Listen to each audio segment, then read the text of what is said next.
sound right now. Can you all hear me? Hit 1 right now or like the stream to tell me for sure if you can hear me right now.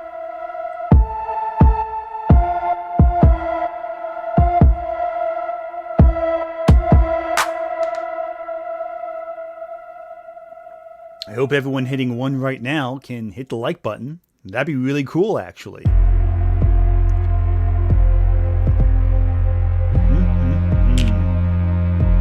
Let's bring the volume down on the music. How's that sound? A little too abrupt? Maybe. But let's get started, shall we? Let's transition to a new screen. I know, it's shocking. Change is rough, but hold my hand and we'll get through this just fine. Don't worry. There we go. There we go. I know, I have a haircut. It's pretty amazing. I know, I actually can cut my hair. It's pretty impressive. Oh, that's too far. Come on. Give me a good angle here. There we go. There we go. That's what I'm talking about. That's what I'm talking about. Hello, welcome to another one of these streams. What's going to happen? I have no clue, but we're going to try our best to figure it out together, shall we? Neon Chance. Yeah, I got some Ava graphics on here. And for those who weren't here last time, we have in fact updated the chat window. Remind me of your haircut too. You should get a haircut. Haircuts are good. Haircuts are fine. It's not bad to get a haircut. It's not something to be afraid of. But that being said though, welcome again to another stream. Today was originally going to be just a Paramount stream, but I figured that was too depressing, so I decided to throw some Shadiversity in there for some brand synergy with my most recent video. By the way, video is currently on track to be my most successful one if it keeps up at this rate, so I am impressed. Y'all really want to see me yell at Shad. I am all about that too, so I'm not going to complain about that. How's everyone in chat doing? Chat, I have a question for you. This is an important question. It'll probably judge the rest of the stream. Who here has seen Scream 7? Type 1 if you've seen Scream 7, and Type 2 if you have no intention of watching it until it's on streaming. Let's see what's going on there. Alright, that's going to be good. Let's take a look at that. Not me? Good. Good. You shouldn't see Scream 7 right now because of the numerous controversies surrounding that movie. I am not going to lie. As a Scream fan, I've often said that Scream is the only horror franchise out there that's never had a bad entry. This changes things. Welcome. New Super Chats coming in. At Bekwa Saimbird 3481 Super Chatted $5. The year is 2050. Superman is shaking hands with King Trump. Ugh. Batman is beating up a leg at LSS with Ice, and WW is a housewife for SMTH. All of that is terrifying. I hate everything you just said. At Stingertopia 3169 Super Chatted $5. I knew the book was bad, but man was it worse than I thought. Everyone does not realize how bad Shadow the Conqueror is until you read it. And trust me, I condensed my notes. I had about 30 to 40 pages of notes listening to the audiobook, and I condensed it down to a solid, safe little package, because, oh Jesus, is that book painful. And look, listen, I don't think it's the worst book ever written, but it's not good. Anyway, Scream 7, listen, guys, listen. No matter what you say, Scream 7 has gotten some rave reviews. I mean, I was watching John Campea before, and he had a great review of the movie. Let me pick up John Campea's review of it, because I think it's very interesting to see this review. I think it's very insightful. I'm going to turn off the music right here. This review, I think, was amazing, and really told me everything I need to know about the movie. It's truly something else. Let's take a listen right here. 6 wasn't so great. It wasn't terrible, but... Sorry. Super Chat coming in. At Bekwa Saimbird 3481 Super Chatted $2. Honestly, it's not worse than most Lane slop. There's a lot of light novel slop that's bad. I will agree with you there. It's not redo of Healer. I'll say that right now. I saw some comparisons of that in chat. It's not redo of Healer bad. Anyway, let's take a look at this really very positive review of Scream. Don't look at the title down here. Don't look at that right there. But 6 wasn't so great. So here along comes 7, and they make the great move of bringing back Neve Campbell, who, let's face it, is Scream. Neve Campbell is Scream. Okay. So bringing her back. So Ann and I go off last night. And John Campea loves this movie. Just take a listen. To watch Scream 7. All right. I'm going to warn all of you guys now. We're not watching the whole thing. I am going to go into full spoiler detail on this. I just want to look at the beginning right here. Well, not full spoiler detail, but I'm going to go into a lot of spoilers. Okay? You know why? Because I don't fucking care! This movie is one of the biggest pieces of shit I have ever seen.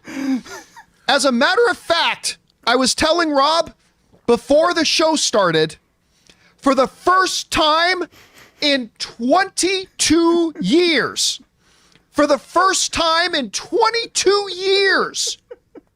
I have changed my unholy trinity of the worst wide release films in cinematic history list. For 22 years, it has been the same 3 films. It has been Battlefield Earth, in no particular order, Highlander 2, and Halle Berry's Catwoman. That for 22 years, unchanged, as the unholy trinity. But ladies and gentlemen, boys and girls, children of all ages, I am here today to tell you for the first time in 22 years that list has been changed, and that Halle Berry's Catwoman is no longer on the list. The unholy trinity now comprises of, again in no particular order, Battlefield Earth, Highlander 2, and shitty Scream 7. That's how bad this movie is. I actually love IndieWire's headline. So you think you liked it? Chad, do you think you enjoyed the movie? You even have like a bad AI art shit to talk about how much you hated like the movie. You think you like the movie, guys? No, we're not watching the whole thing of this. I'm not playing all of John Campia's crash out over Scream 7. I just want to play that one clip because it was just so ludicrous. I think he loves it. I think he loved the movie.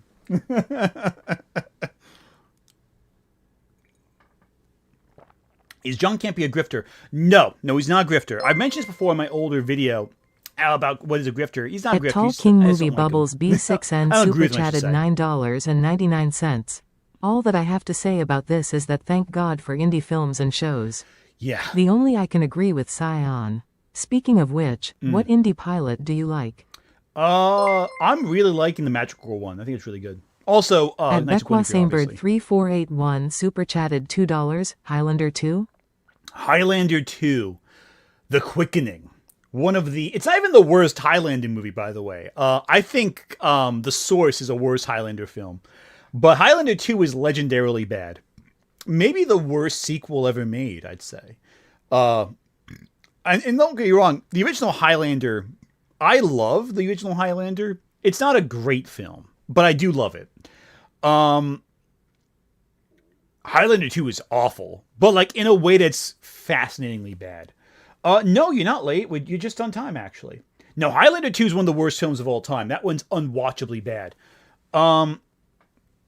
But The Source is worse. The Source is... I didn't notice until recently. The Source was originally going to be a theatrical Highlander film, but it was so cheap-looking, they dumped it on Sci-Fi Channel instead as an original movie. At Tall King Movie Bubbles B6N Super Chatted $4.99. Also can't wait for the Orange Man to get out of office. Yeah. Oh, yeah. Oh, yeah. No, that can't come soon enough. Director's Cut of Highlander 2. Director's Cut of Highlander 2 just cuts out the alien stuff. It's still a bad movie. It's just they cut the alien shit out. But the movie still sucks. It's not better. It still makes no sense. But yeah, so Scream 7 is Paramount's second biggest fumble last weekend. The other big fumble was, of course, the purchase of Warner Brothers. At Anime Fox 8323 Super Chatted $5. I was originally rooting for Netflix, but then Netflix took She-Ra off its service. She-Ra was always going to come off at this time. Also, Collaborate. Thanks for being member for 10 months. Howdy, Anthony. Ant, love the new video. I'm so glad you did. Everything Collaborate's response to the second story, you gotta take a look at that. It's fantastic. At Olivia_Williams_purple_fairy Super Chatted $3.66. Remember in Highlander, the Source reprise of Prince of the Universe?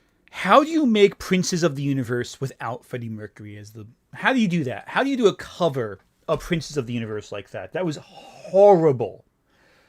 One of the best things about the original Highlander was that the entire soundtrack is basically Queen.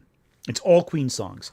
That rendition of Prince of the Universe, absolute dog shit. Absolute dog shit. Terrible. Truly terrible. Anyway, we're going to go for Paramount briefly. I don't want to spend too much time on Paramount because I want to look more at this critical drinker response to it, but I want to put my thoughts into play before we get started. Let me tell you something real quick. Hang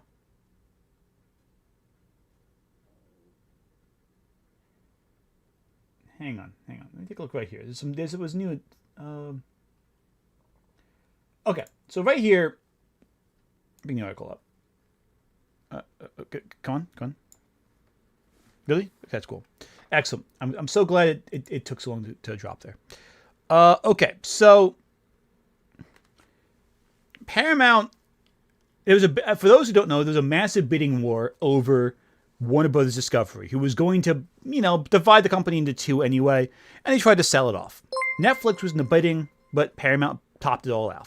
At Bekwa Samebird 3481 Super Chatted $2. Oh, I confused Highlander with Braveheart. Braveheart's a better movie, but also terrible historically.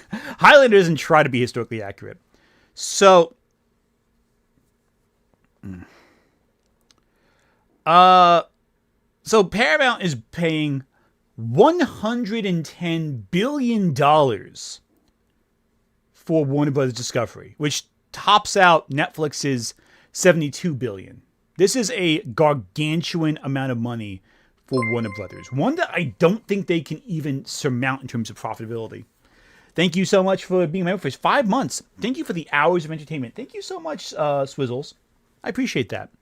Now, obviously, David Ellison, the Ellison family, they own all Paramount now, Paramount Skydance. They want to add Warner Brothers to the mix. Okay.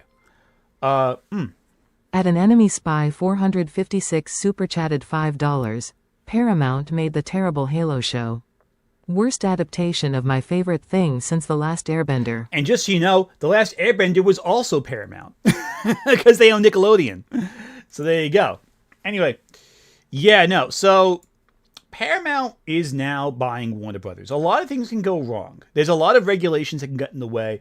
If the deal does not close for whatever reason, Warner Brothers still gets $7 billion from Paramount. They just paid $2.8 billion to Netflix because the deal got, their deal got thrown off. This is gargantuan, and it's also extremely stupid. I'm going to explain why I think it's really stupid. There is no way. I'm going to give you a comparison here. At the Misnik fan super chatted $5, $110 billion? Yeah. You could solve world hunger with that kind of money. Yeah. Oh, yeah. Now, let me get a comparison here. When Disney bought Fox, right? Disney spent $71 billion on it. At Utterly Noah super chatted $10. Ultimately, either Netflix or Paramount buying WB was a bad thing, but this is the worst outcome. I do have to say though, unfortunately WB being run by David Zaslav has led to this nonsense. To an extent, certainly, but it was going to happen anyway. So Disney buying Fox, for comparison's sake, Disney spent $71.3 billion for all of Fox. All except for Fox News, basically. Now, at this time, that meant that they were acquiring X-Men, that meant they were acquiring Alien, Predator, all these different franchises. Warner Brothers and Fox are kind of have the same library of icons, really. DC, of course, is big, but Batman's the big property that they have. At Tall King Movie Bubbles B6N super chatted $1.99. They get what they deserve. A hell of their making. Well, Paramount may be in a hell of their own making soon. Warner Brothers might walk away fine, but so here's the thing. There's a lot of regulations that have to go into play. A lot of liquidation of assets for Paramount. Where's the money coming from? Where's the money coming from? Because Paramount, I don't know if you know this or not, Paramount has not had a good couple of years. Paramount Q4 2025 earnings. So let me let me tell you something here about let me tell you something here. Paramount has not had a good year. It's not a good year. So they just finished their merger with Skydance, which was an $8.4 billion merger, right? Revenue is down for TV. A lot of money's down. They rose 4% in terms of subscriptions for Paramount Plus, but they're not doing so great. Their shares dipped 2%. And this is, by the way, this is news. This was their shares dipped last week after acquiring, after getting the deal with Warner Brothers. Because their earnings are so low. They're not getting money. Their slate of films this year looks terrible. I mean, Scream 7 might be their most profitable film of the year. Think about that for a second. Scream 7 might be the peak for Paramount this year. Last year, Mission Impossible did not meet expectations. At Jeff Pyatt 2K4 super chatted $2. Watch the Kiki's IMAX remaster instead of Scream. Or watch The Bride even, something different. Yeah, no. So Paramount's not making a lot of money. They're really all in on TV. And what do they have in terms of TV? Not that much. And now they're spending a massive amount of... Let's look at Paramount's slate of films. Let's look at that for a second. Paramount Movies 2026. So, Paramount's film slate for the upcoming year. Let's take a look at that for a second. Let's see why they need Warner Brothers. Why they need Warner Brothers more than Warner Brothers needs them. Scream 7 just came out, right? So, we got the Billie Eilish tour, right? Passenger. The new Scary Movie. Now I got a couple super chats coming in. At Otterly Noah super chatted $10. Thank you. Interestingly enough, I do think this will be a big year for Universal, much like 2023 was. Mario, Odyssey, and Minions are more or less guaranteed moneymakers. Universal's set. Universal's fine. They're in good. At Manic Preacher 1566 super chatted $6.73. I hope Paramount make girl boss action movies for the next 100 years. Yeah, that's all that's going to happen with them. Passenger, which I don't know. Oh, Andre, I like this director. He's pretty good. Scary Movie, which looks like, whatever. Jackass 5, real cinema here. Paw Patrol. Street Fighter in October. Ebenezer. Focker-in-Law. And they're ending the year essentially with the Angry Birds movie 3. At Anime Fox 8323 super chatted $5. Speaking about seeing movies, who else is going to try to see Hoppers this weekend? I might give it a shot. I might try seeing Hoppers. It looks fun. I want to see that. But the point is, they don't got much. And of course, they got... Oh, this is terrible, actually. You want to hear about this? I got something for you. It's pretty awful. Oh, thank you so much for 5 months there. Erminita Rules. Donnie, out of his element Trump, just wants to control the narrative. So he wants his buddies, the Ellisons, to buy Warner Brothers and make himself look awesome. That's the big thing, too. Because the big thing everyone's eyeing with the purchase is the Ellisons getting their hands on CNN.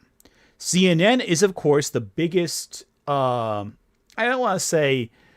I still think CNN's conservative primarily, but it's less conservative than most mainstream news. If they get that, then they can just turn into Fox At Charlie News 2.0. Monka super chatted $9.99. Hey Aunt, how are you today? I just wanted to let you know I'm just really nervous that the people running Paramount are gonna ruin James Gunn's DCU and turn that into undeserved propaganda. Okay, let me assuage your concerns right now, I think. Anyone worried about DC shouldn't worry too much. The Ellisons want money. And the Ellisons typically are not clever enough to figure out satire when it dances from their faces. Sorry. Super chat coming in. Oh, no, it's not. Thank you, remember, for 7 months there, David Deister. Not even Star Trek can save Paramount, as the brand has become too toxic. Maybe it should have been put on ice and brought back when the hate dies down. Yeah, maybe. I think Star Trek should continue, but I'll say this right now. The Ellisons are no more conservative than David Zaslav. They're both very conservative men. David Zaslav allowed James Gunn to do what he wants. I think Paramount will too, because they're more concerned with the news than they are the movies that they put out. Yeah, they still have their, like, the MAGA-esque films they want to put out, like they've said a few times. But I genuinely think that Paramount is not clever enough to realize that the DCU is as progressive as it really is. And if they do know, they also realize it's making them money. So they don't want to touch it. As far as they're concerned, it's the only consistent moneymaker that they can have to compete with Disney. So they'll let James Gunn do what he wants. I know people think, no, James Gunn will leave. No, he won't. He's worked with conservative At user CEOs before. _225_CCC super chatted $4.99. Never ask a woman her age, a man his salary, or Shad why he puts his wife's face in AI-generated images but not her body. Yeah, that's always been a bit of a concern that he put his wife's face on everything, but not his wife's person, the rest of his wife. Anyway, Milestone Comics is in a rough place, but I don't think Paramount will even notice the comic side of things. They want to cut $6 billion in overhead costs, well, they're probably going to cut it from Prestige Television. That's where you should be concerned. DC is probably fine because James Gunn famously comes in under budget. His method keeps costs down. Superman costs substantially less than Man of Steel. Substantially. That's why it's so profitable. The same can't be said for the Harry Potter show. Do I think Paramount will cancel the Harry Potter show? Unfortunately, no. But they're probably going to cut a lot of costs elsewhere. The big brands probably won't be as drastically impacted as you think. It's the news that's the concern. It's the actual real life implications of the deal that are way more concerning than DC. At 000 Agent 88 super chatted $5. Don't tell that to grifters. They still say that Superman flops. Exactly. You're looking at Cartoon Network being hurt. You're looking at Turner Classic Movies. At Maryland being 614 super chatted $2.04. So animation is now dead. It's in a rough spot. I wouldn't say dead, but it's in a very rough spot. Listen, Harry Potter will probably last. Let me be honest with you. As much as I want to criticize it, it still makes a lot of money. So they're going to keep running it. And that's probably aligned with Paramount's model for children's entertainment anyway. Yeah, indie stuff is good. Indie's going to be where it's at going forward. But I want to bring up right now a video by The Critical Drinker, everyone's favorite channel, about this merger. Because I think it's important to hear how grifters are responding to it and why I think they might be wrong. Let's take a listen. Well, stick me in a dress and call me Shirley, because this story seems to have more twists and turns than an Agatha Christie novel. Just when you thought it was all over, along comes a last-minute play to completely change the game. It seemed like only yesterday I was reporting on the sale of Warner Brothers to Netflix after an intense bidding war with Paramount in a $100 billion mega deal that seemed to signal a shift in the balance of power in Hollywood's. The beginning of the end for both the studio system and the theatrical release model, as all the major players were slowly being gobbled up and absorbed into the streaming giants. But then Paramount took a look at the situation and decided, maybe so, sir. But not today. And promptly upped their bid to a frankly ludicrous $111 billion, at which point Netflix decided, yeah, fuck that bro, we're out. And just like that. Now, let's point this out right now. He's not wrong. He's not wrong that Netflix buying Warner Brothers was also terrible. Both options are horrible. Netflix could have easily destroyed the theatrical model. Potentially. I know they said there was going to be a window for theaters, but, who knows what that really means. At Tall King Movie Bubbles B6N super chatted $1.99. Unrelated, but I support Himiko Exo Chaco from MHA. Oh, yeah, no. I can see that. Himiko Chaco. Yeah, that's fair. Okay. That's not a bad ship. Listen, I don't have to hand it to him, though, because everyone fucking said that. It's like saying, here's the thing in general. If a grifter is right because they have the same opinion that everyone else has, that's not handing it to them. That's saying, hey, you observed the obviously terrible thing and regarded it as terrible. Not much of a shock. Anyway. Paramount had pulled victory from the jaws of defeat, seeing off Netflix in an exercise of raw financial power. But what the hell does this even mean for the future? Now, here's one thing I do have to say that's really dumb that he's saying. He's saying, like, Paramount, it's raw financial power. I don't think it's raw financial power, because Netflix makes more money. The difference is that Netflix wanted to acquire Warner Brothers because of their library of assets, right? Paramount needs Warner Brothers because it's part of their machine.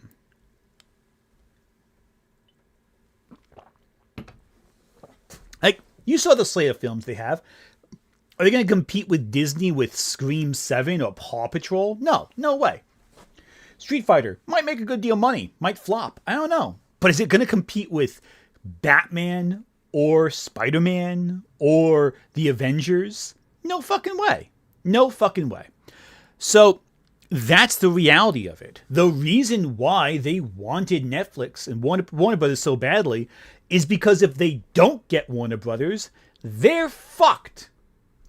Quite frankly, they are dead in the water without it.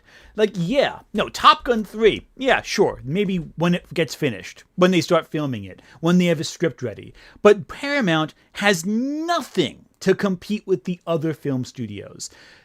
They are a third tier streamer. In fact, probably behind third tier.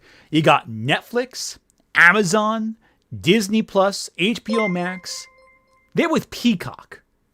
And Peacock's Charlie small. Monka super chatted $9.99. So if Paramount owns Warner Brothers, that means they're unable to lay a finger or even make changes to the DCU, similar to how South Park is not being messed with them currently. Yeah, they're not going to touch it because they don't want to mess with their money. They know it's successful. They want to touch it. At It's Your Boy 562 super chatted $3.20. At what point do we say fuck all these big studios and just shift more of our focus to indie movies like gaming is starting to shift to indie games? It's already beginning to an extent. Look at A24. Last decade, A24 has had a big upsurge. They're a big indie distributor now, but they're still indie. There's a lot of indie studios out there. All the Shudder releases, for example. A lot of films that are the best of the year come from the indie scene.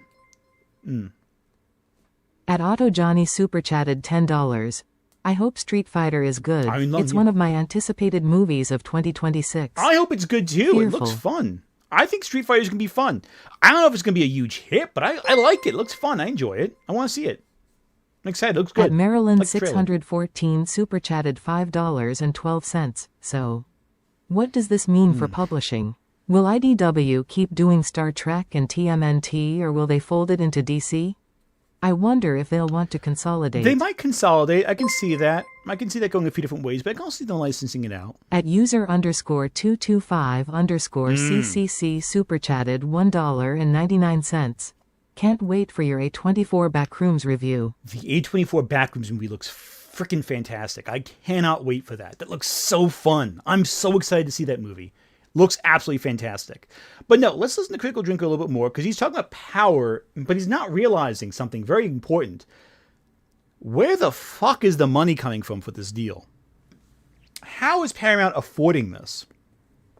Saudi money. They are not demonstrating power. They're demonstrating fear. In order to close this deal, Netflix just had to reach into their pockets and buy Warner Brothers. In order to make this deal, Paramount had to sell their kidneys to the Saudi Arabian government and princes to get the money for it. And Paramount does not have financial power. They have massive soul-crushing debt. The company is going to be in tens of billions of dollars of debt after this. Of filmmaking, theatrical releases, and the massive slate of IPs and divisions under the Warner Brothers umbrella. Because let's not mince words here, Paramount now control a pretty massive slice of the media landscape. Not just entertainment IPs, movies and TV shows, but news networks as well. What are they going to do? Well, no, they don't control it currently because the merger isn't complete. Do not forget that. That's the other thing too. The deal has not closed. Warner Brothers and Paramount have agreed to the terms of the deal, but even Warner Brothers acknowledges this deal might not close. David Zaslav said in an open call to his employees that, hey, it's possible the deal won't close, and they still get $7 billion as a result of it.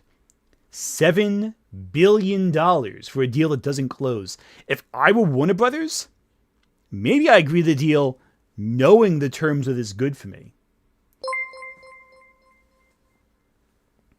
At the Misnick fan super chatted $5, Paramount's probably taken out loans. Question is, who's holding the purse strings now? Who has the power to lend them that kind of cash? Saudi Arabia. Saudi Arabia. Easy. That's who it is. It's Saudi Arabia. Saudi Arabia is trying to buy out all of American entertainment. The problem is Saudi Arabia also doesn't realize that they're incredibly unpopular, and anything they own property in gets immediately in the United States devalued. Look at WWE. Look at EA. You know, a lot of these properties that they now have a financial hold in, they're less popular now because of association with Saudi Arabia. Do with all this power and influence?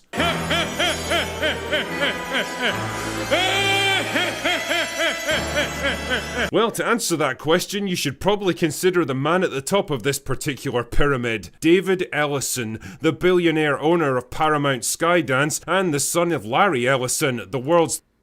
That man does not look human. He does not look like a person. It's all plastic surgery. He looks like a mannequin. I'm sorry. Third richest man with a net worth of almost $250 billion. Fuck. Ellison started in the industry by founding Skydance Media back in 2006 with nothing more than a little elbow grease, some can-do attitude, and yes, a massive infusion of money from his dads.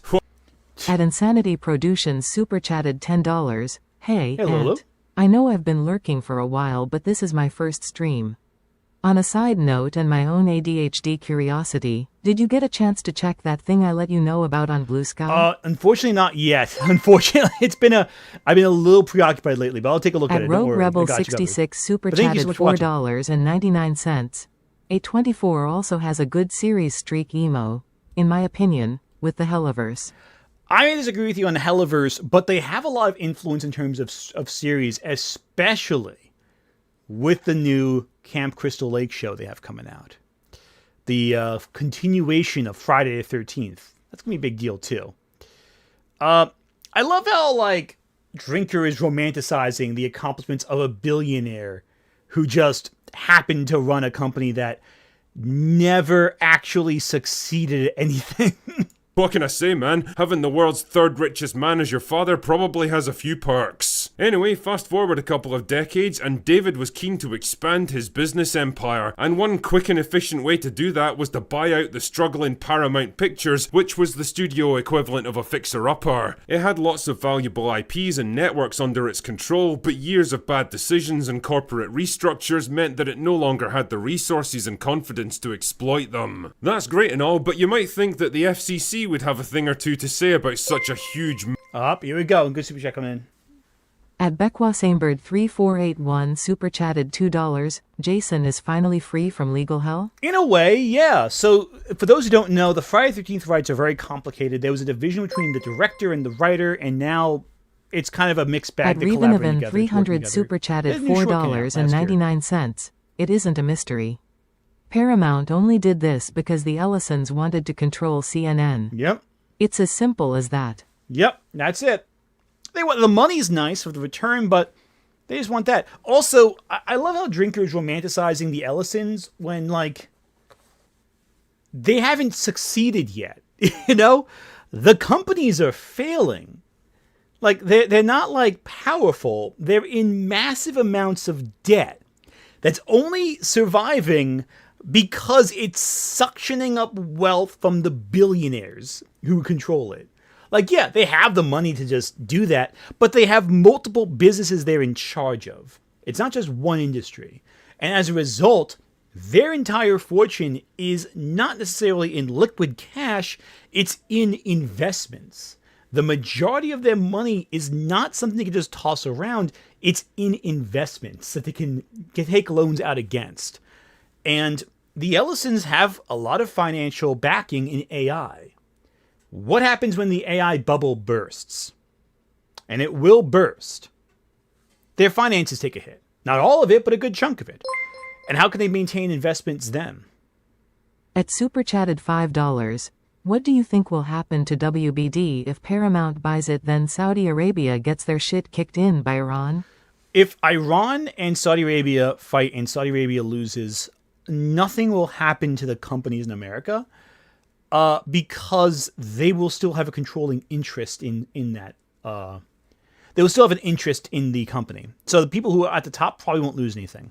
If they get, if any of them are harmed in that fight, though, that might affect who's in charge. But that basically means the debt will be passed off to someone else. The loan will be passed on to someone else. The money gets passed on, is what I'm saying. Someone's going to have control over it. You know, someone's going to be left with the property, or the investment at least. Point is, Critical Drinker is weirdly reverent of the billionaire who hasn't actually done anything. Because keep in mind, they haven't... What has at the Ellison-controlled Paramount actually done? What have they actually accomplished that Drinker feels so confident about? It's purely the fact they're tied to Trump. That's it. You know, there's nothing else going on that makes the Drinker value this. There is no reason why Drinker should be pissed about Disney owning everything, but the Ellisons in Saudi Arabia owning everything else, unless it's just they're familiar with Trump. At Insanity Productions super chatted $5. This merger depends on this current admin. Come a less right-wing FCC, and this is going to be broken almost ASAP. Yes, but there's more to it than just that. Don't forget, there are multiple regulatory boards that they have to ask to approve this. It's not just America. Also, the state can sue, and all of these parties can prevent a merger from taking place. They are mergers that have fallen apart with less protest than what this merger is getting. And also, the board of investors has not actually voted to approve this purchase. If the Warner Brothers board feels that their investment will be devalued by the purchase, they may vote against it. Merger of corporations, especially when it comes to news channels like CBS on the line. Not to worry though, because as it turns out, David is good pals with the man in the White House, and I kinda like to imagine the conversation played out something like this. What do you want? Hey Don, any chance you could lean on the FCC and get them to approve that Skydance merger for me? I sure would appreciate it, buddy. I don't know about that, Dave. People might have questions. Well, if you could make this happen, I'll fire everyone at CBS and replace them with people who only say nice things about you. Consider it done. Cheers, bro. And so, approval was granted and the deal went ahead. Paramount became Paramount Skydance and David set his sights on his next target, Warner Brothers. Yes, he is using AI voice acting to do Donald Trump's voice and somehow found a way to make Donald Trump sound coherent. And you're kidding yourself if you thought he actually talked At Donald Trump. Hermanita Rules super chatted $1.99. Yeah, the EU still has a say in the merger. A massive say. The EU and the UK have a say. Now, will they protest it? Who knows? But they do have a say, and so does California. Because don't forget, the Californian economy will be drastically impacted by any decisions made to the film industry at this time. That means that if California feels they're going to lose a lot of jobs in the process, they can push against this deal. And that's not good for this merger, but it's very good for those who want to work in the film industry. Yeah, I don't think, I think all that this, here's the problem.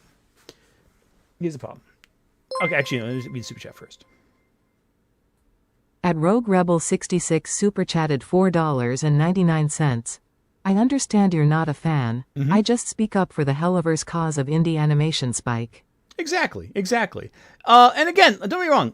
I don't dislike the Helliverse either. I just don't watch it, so I don't have a strong opinion of it. But I think it's great for indie animation that we have a secondary resource like this. You look also at stuff like, again, I know a lot of people hate Glitch for some reason, but Glitch has done a lot of good for indie development, indie shows that become very popular online. I think it's very important. There's another studio with a shitload of potential and a ton of IPs that it's mostly too stupid or too incompetent to properly exploit. And here's the problem with... Okay, so here's the thing. Critical Drinker thinks that they're going to replace James Gunn. It's not happening. I'm sorry. It's not going to happen. They're not stupid. The DCU makes money They're not going to get rid of the guys making them money. They're going to get rid of the people that they think are, vulnerabilities or politically can get rid of. They're more interested in the news. CNN's on the cutting board, not the DCU. At Maxilla 5354 super chatted $5. We live in a Reddit-occupied government. Operation Epic Fury is the most brain-rotten shit I've ever heard. If you see the cops, Paramount Pictures. There you go. We lost a super chat there. At Eshan especially 04181 super chatted $5. Drinker, if you wanted Trump to be your ruler, you have him. Yeah. We don't want him. Yeah, move to America if you really want to be under Trump's authority. At Insanity Productions super chatted $2. Gunn will walk before replaced. Yeah. There's more of a chance of Gunn leaving DC than there is of him being replaced. Because Paramount, famously, even under the Ellisons, has not gotten rid of South Park. They've renewed Jon Stewart's contract. They're not stupid enough to bite the hand that makes them money, especially if it's popular. They're much more likely, like they did with MTV, just to stop making MTV entirely. They ended MTV. They got rid of it. It's gone. No longer exists. That is what they're going to do. They're not going to, replace the heads of these studios you don't like. They're just going to close up shop for the stuff they don't think is profitable. And that's what they're going to do. Or they're going to replace things with AI. They've said they aren't going to, but they might.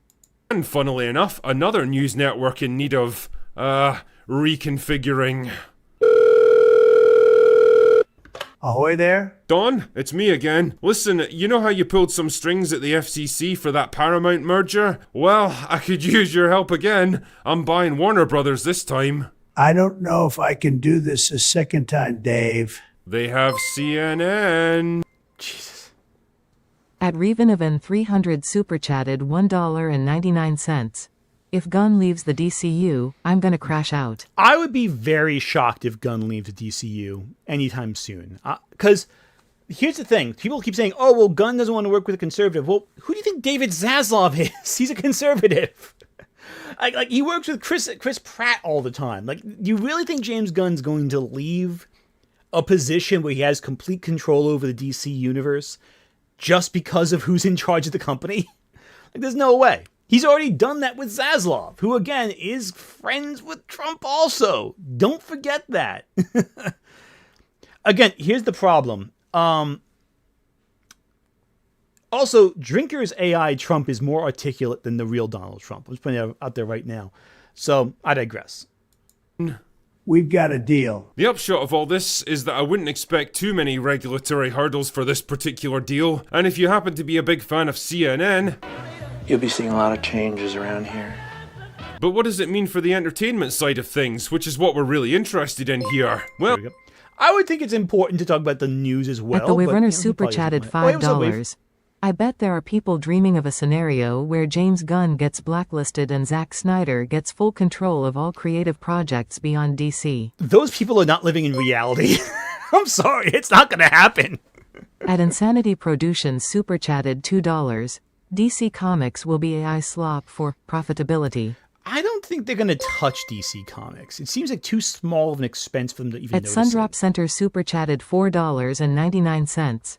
If you're interested, there's a great Some More News episode delving into Warner Brothers Discovery and the sinister nature of mergers in general. Yeah, don't forget, the Discovery merger was really intense too. Zaslav is not someone you want. Zaslav is terrible. Zaslav is one of the most corrupt, people in terms of entertainment right now.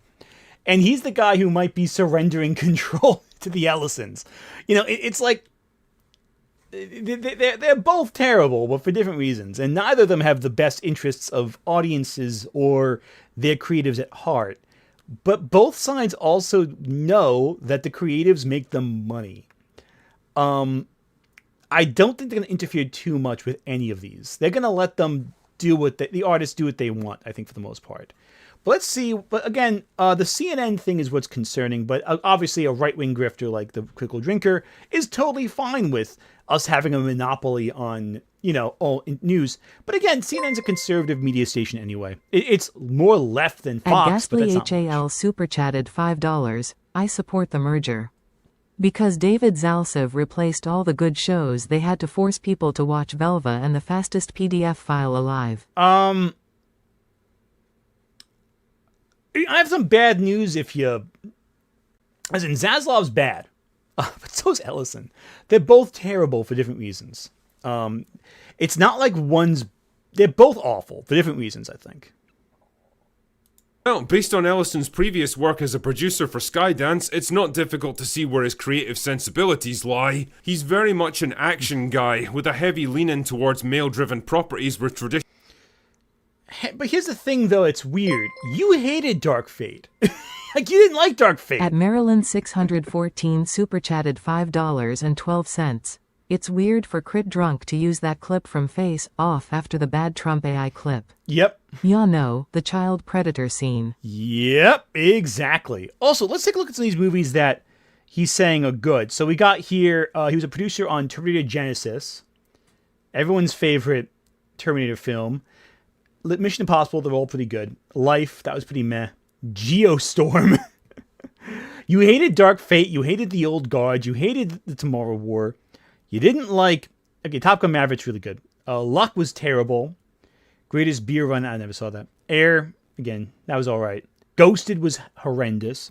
Heart of Stone, Spy Kids, you love that Spy Kids movie.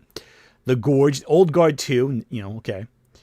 Again, looking at this, there's very few successes here. You got the Mission Impossibles, they're successes. Star Trek Beyond you got, which again... At user_225_CCC super chatted $1.99.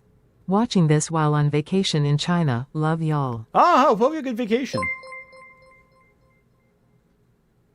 At Tall King Movie Bubbles B6N super chatted $1.99. Thank God most of CN shows moved to Tubi. They are licensed to Tubi. That's a difference.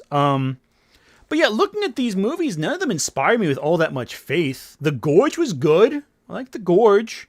Old Guard 2, okay, whatever. A lot of these aren't really big. Ghosted especially was horrendous. None of these inspire me with confidence. At Revenovan 300 super chatted $4.99. It's weird that he's supporting this. If the news and entertainment becomes more conservative, Drinker can't whine about how woke everything is. He doesn't realize he's fucked, is the thing. Victory defeats these grifters. When the Trump administration became in charge of America, grifters across the board lost viewership. Because what they have to be outraged about? They won. Right?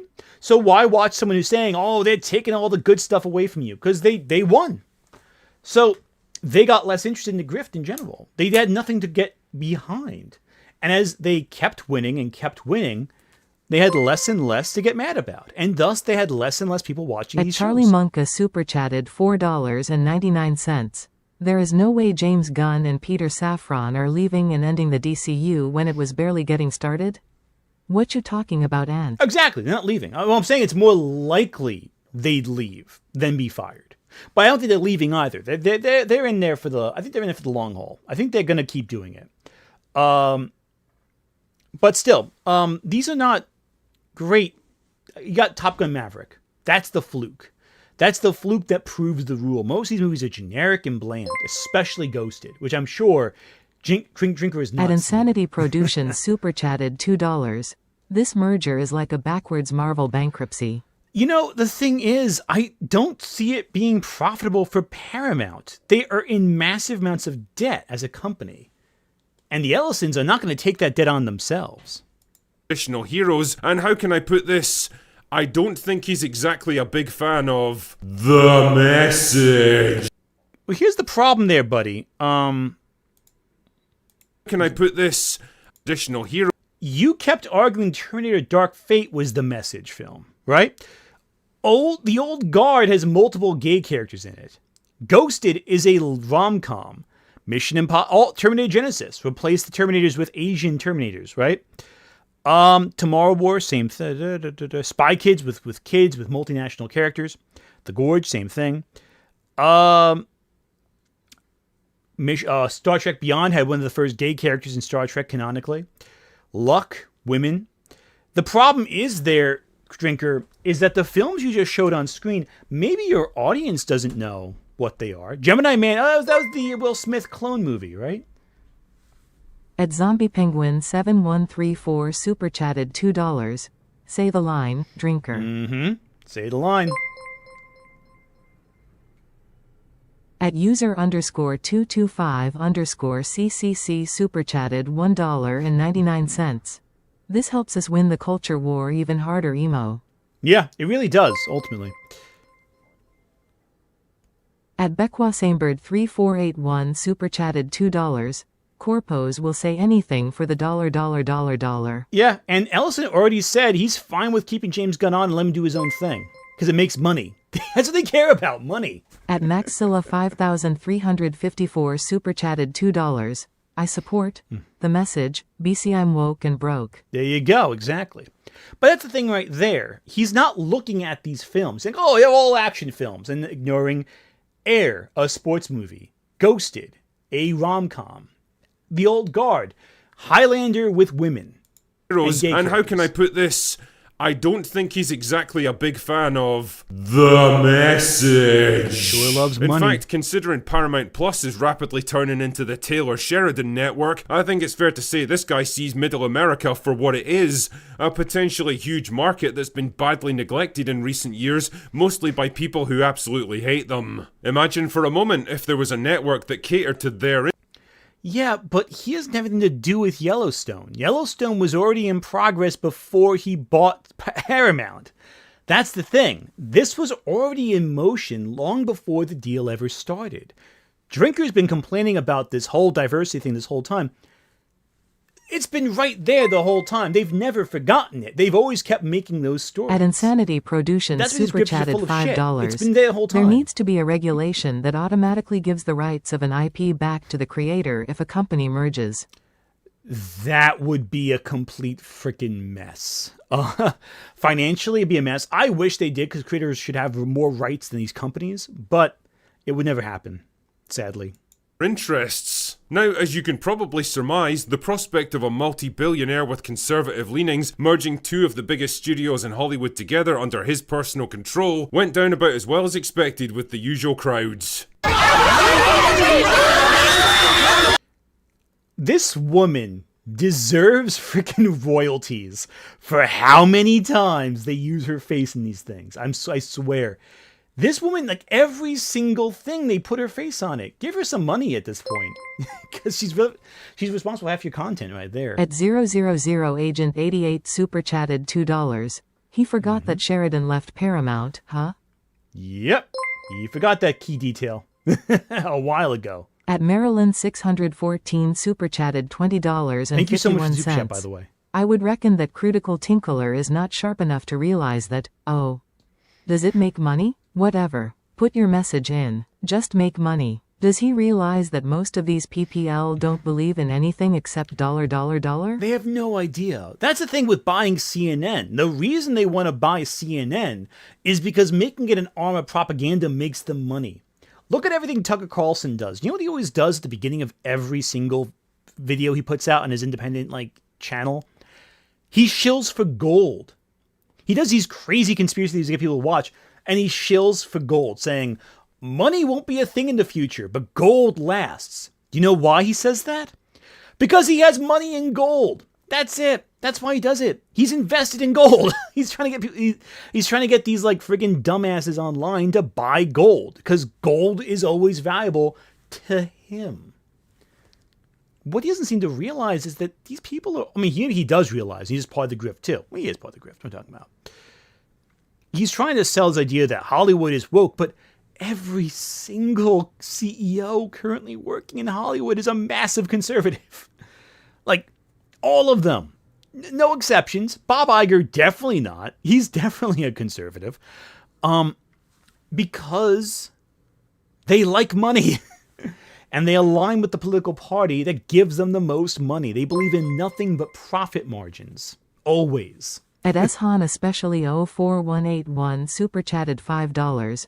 I rather be woke and broke than the right joke soldier. Exactly. Look at Amazon, too. Amazon put out both Mercy and Melania, right? That was their whole thing. Basically a favor to Donald Trump. Both flopped. Meanwhile, they're also putting out the Legends of Vox Machina show. They're having the Helliverse stuff come on their station, on their streaming service. All of that. They're distributing extremely left-leaning material while also directly supporting Donald Trump. These studios do not give a shit what they put out. They care about money. If it makes money, they love it. If it does not make money, they don't love it. It's that simple. Oh dear, it's a bit scary when you don't have an absolute stranglehold on modern culture and have to compete with other creatives that don't share your particular worldview, isn't it? Pass me the world's smallest violin, will you? I mean, considering Ellison... No, the concern is they might cut jobs. That's the big concern. That's the thing I don't think he understands. The people, well, he knows it. He knows exactly what people are upset. It's because with the Paramount Warner Brothers merger, $6 billion in active assets are being canceled. This means less movies every year, less jobs for creatives every year. This is not more, it means we're getting less. The world of film is shrinking no matter what. At Ermanita Rules super chatted $1.99. We've got to have money. We've got to have money. At Insanity Productions super chatted $5. I feel like a lot of these CEOs know this admin and AI bubble is unstable and are just strip mining for as much as they can before it pops. Oh, 100%. These billionaires know it's not going to last. They want the money now and they're going to go. Or they're crazy. At One of the Maryland two. 614 super chatted $5.12. Reminder, Ike Perlmutter did not care about the message. He cared about paper plates being an affordable option to actual plates and cutlery. Exactly. They cut funds everywhere. And ultimately, it was Ike Perlmutter who was pushed out despite owning everything. Well, not despite owning everything, but despite having the connections to Trump. Because he got in the way of them making money. Disney made more money with Marvel after pushing Ike Perlmutter aside than they did before. It's that simple. That's reality. Ellison owns Paramount already. His first order of business should have been to nuke Kurtzman Trek from orbit, decanonize every show they've ever sharted out into the world, and have the entire secret hideout team forcibly escorted out of the building. But they didn't. Did they, Drinker? They didn't. And you know why that is? Because they want to make money. At Dalman 5 super chatted $2. My ears. The mute button doesn't work. Exactly. That's the thing right there. They want to make money, Drinker. You think that is the thing, Drinker. Let me be honest with you. If you really thought that Ellison would do exactly what you want, why didn't he do this already? Did you consider that option? If this guy is going to be the big godsend you think he is, why didn't he do this already? The reason is he wants to make money. There's a high chance Star Trek might completely go on hiatus for a very long time after Starfleet Academy's done, because it was all filmed before the takeover. However, Ellison doesn't care as much about the movies. He cares about the news. Of all the changes he's made, he has not gotten rid of Jon Stewart. But he has put Barry Weiss in charge of CBS News. That's the reality of it. They don't care about Star Trek. They want Star Trek to continue because they like the idea of Star Trek. They like it as an IP. But they don't care about the creative side of it. They're going to put other people in charge, and they're going to go with it in the direction they want to go with it in. Fuck it, you can just buy out their contracts if you have to. It's not like you're short on money, but whatever you do, just get those useless retards out of there. But what about Warner Brothers' other IPs like Lord of the Rings, Game of Thrones, Harry Potter, and the entire DCU? Well, I'd be lying if I said I was disappointed they weren't going to fall under Netflix's control. I mean, Jesus, could you even begin to imagine what a Netflix adaptation of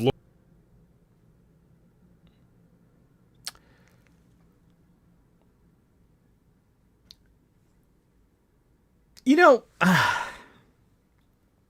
when I woke up today, it was interesting. I had a good day. I held my son in the morning. I fed him. I got some coffee, drank some of it. Well, made some coffee, I should really say. And I didn't think at any point during the day when I even found $1 on the floor. It was pretty impressive. I didn't think I'd say, yeah, digital blackface Lord of the At Rings. Maryland 614 super chatted $5.12. Crud Tink. But Paramount listened to me. Exactly. Me. Do these grifters have a weird main character self-importance syndrome thing going?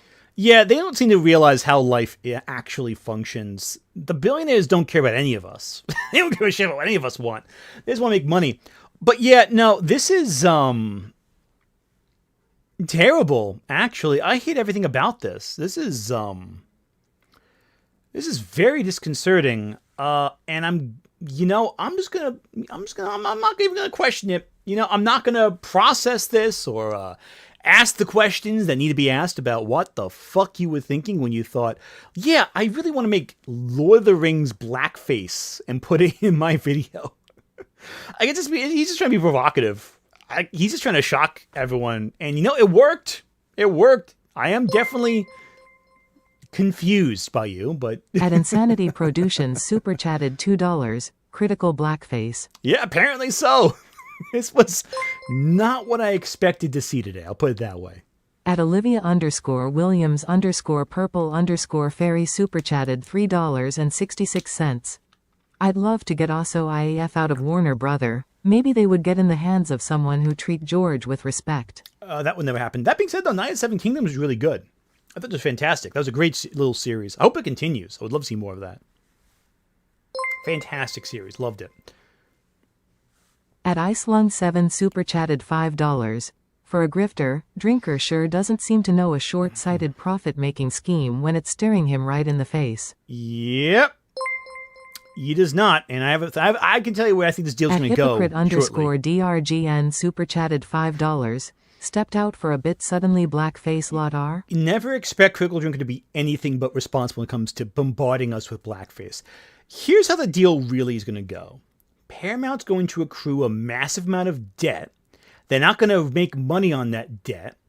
And they're going to sell the rest of Warner Brothers for parts because the Ellisons bought too much. They overextended themselves. Do you know why Netflix backed out of the deal? They could have topped Paramount's offer, but they chose not to because they realized any more than what they asked for would mean they'd spend more money than they'd realistically make on the short term. The interest in this deal for the loans will outstretch the profits of any of the films and properties they just purchased. That's the reality of it.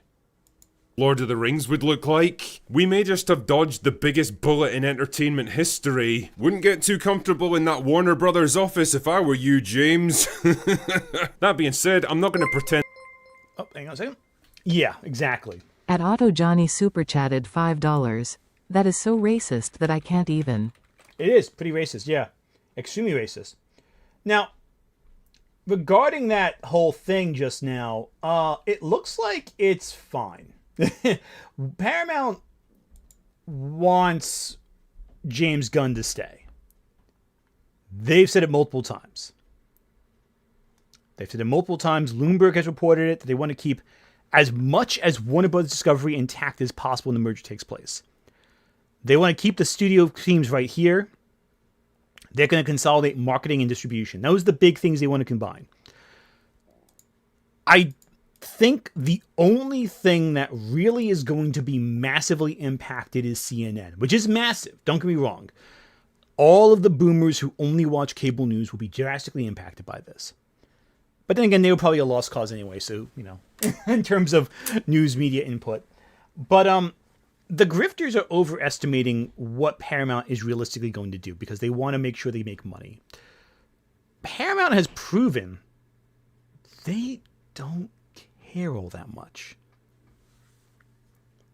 And that this is an ideal outcome by any stretch, and I don't particularly love the idea of independent studios merging together into homogenous mega corporations, because let's be honest, it's bad for competition and bad for creativity. But, on the other hand, if ever there was a definitive signal that the age of identity politics and the message has come to an end in Hollywood, I think this just might be it. The great experiment that's decimated pop culture for the past decade is well and truly over. Good fucking riddance. The only question now is when can the age of rebuilding begin? Up, Super Chat Command. At Super Chatted $5, ST Discovery and Academy are heartfelt and fantastic, and I relish the fact that Critical Drinker feels shit on by them. Exactly. And don't get me wrong, like, I know a lot of people love Star Trek Academy. I have not started with it yet, but what I've seen of it looks decent enough. But it's a Star Trek. You know, the big thing is going to be that nothing is going to change all that much for the film creative studios, because the studios want to hire the best people in charge. They have not replaced the best people in charge. That's the reality of it. They would have been murmurings by now if they did. When Zaslav bought DC did not change leadership because Zaslav took command. It changed because it was already failing before he got there. The new DCU is not failing now. It won't change. The plan for Game of Thrones before Zaslav came on did not change under Zaslav. Ellison has not gotten rid of Jon Stewart. They have not gotten rid of South Park. That's the reality. They did not cancel Star Trek Academy, though they could have shelved it. They did not. And here's the other thing. Yellowstone is falling off in terms of popularity. Most of the Paramount Plus shows that come out do not succeed. Also, you want to talk about diversity? Look no further than Paramount's 2026 October release of Street Fighter. You can't get much more diverse in terms of character diversity than that. The only thing that was severely damaged was CBS because it was a tool for government and influence. At Insanity Productions Super Chatted $5, I do think that we might see some more subtle pro-military propaganda in DCU like it is in MCU at the most from the merger. Here's the reality of it. We already kind of saw that. The DCU has not been pro-military. We've gotten that throughout the whole Snyderverse.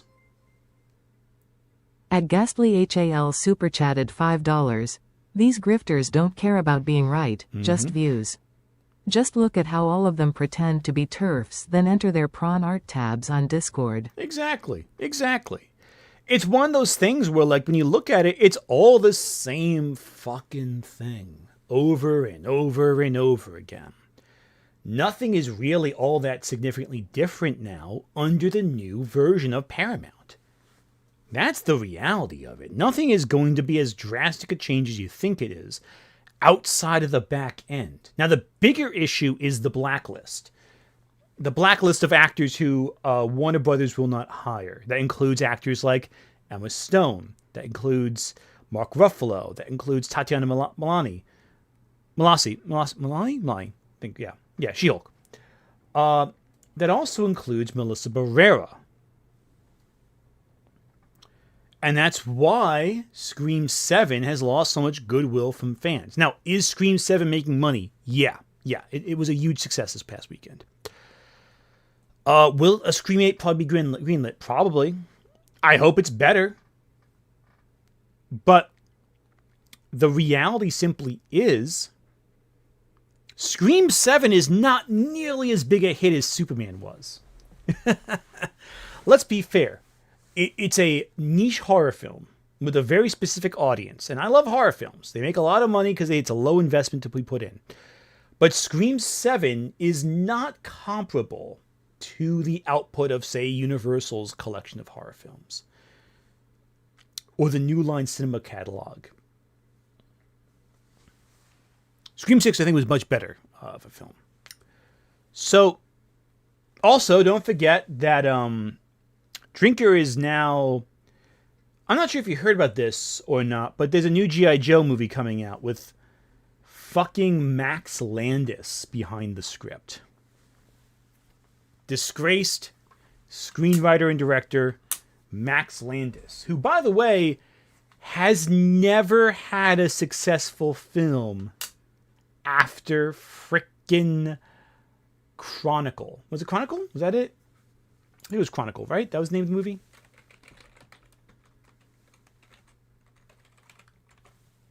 Yep, Chronicle. 2012's Chronicle. Josh Trank's Chronicle, if you forgot that movie. We can say the same thing about Scream 7. You can say Scream Terrifies 1 through 3. No, you can't. Because Bill Pereira was not fired from Terrifiers 1 through 3. That's the big thing. Yeah, Max Landis is not only alive, he is working on a new G.I. Joe film. Max Landis is arguably the third worst thing that John Landis has ever produced or done. But he's still terrible. Max Landis is not a very good writer. But I'll start with that one.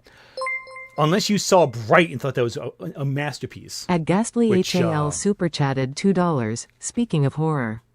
Did you try RE9? Yes. Pretty fun. It's awesome. Freaking love RE9. It's fantastic. Leon kicks ass. That being said, though. At Bequa Samebird 3481 super chatted $2. What did Max Landis do? What didn't he do? That's the shorter answer. Let's go to Max Landis's Wikipedia article real quick here. Let's just go right here real fast. Let's scroll down. Controversies, misogyny, sexual assault allegations. Where do you want to start with this one? And that's not even getting into the whole the film stuff he said.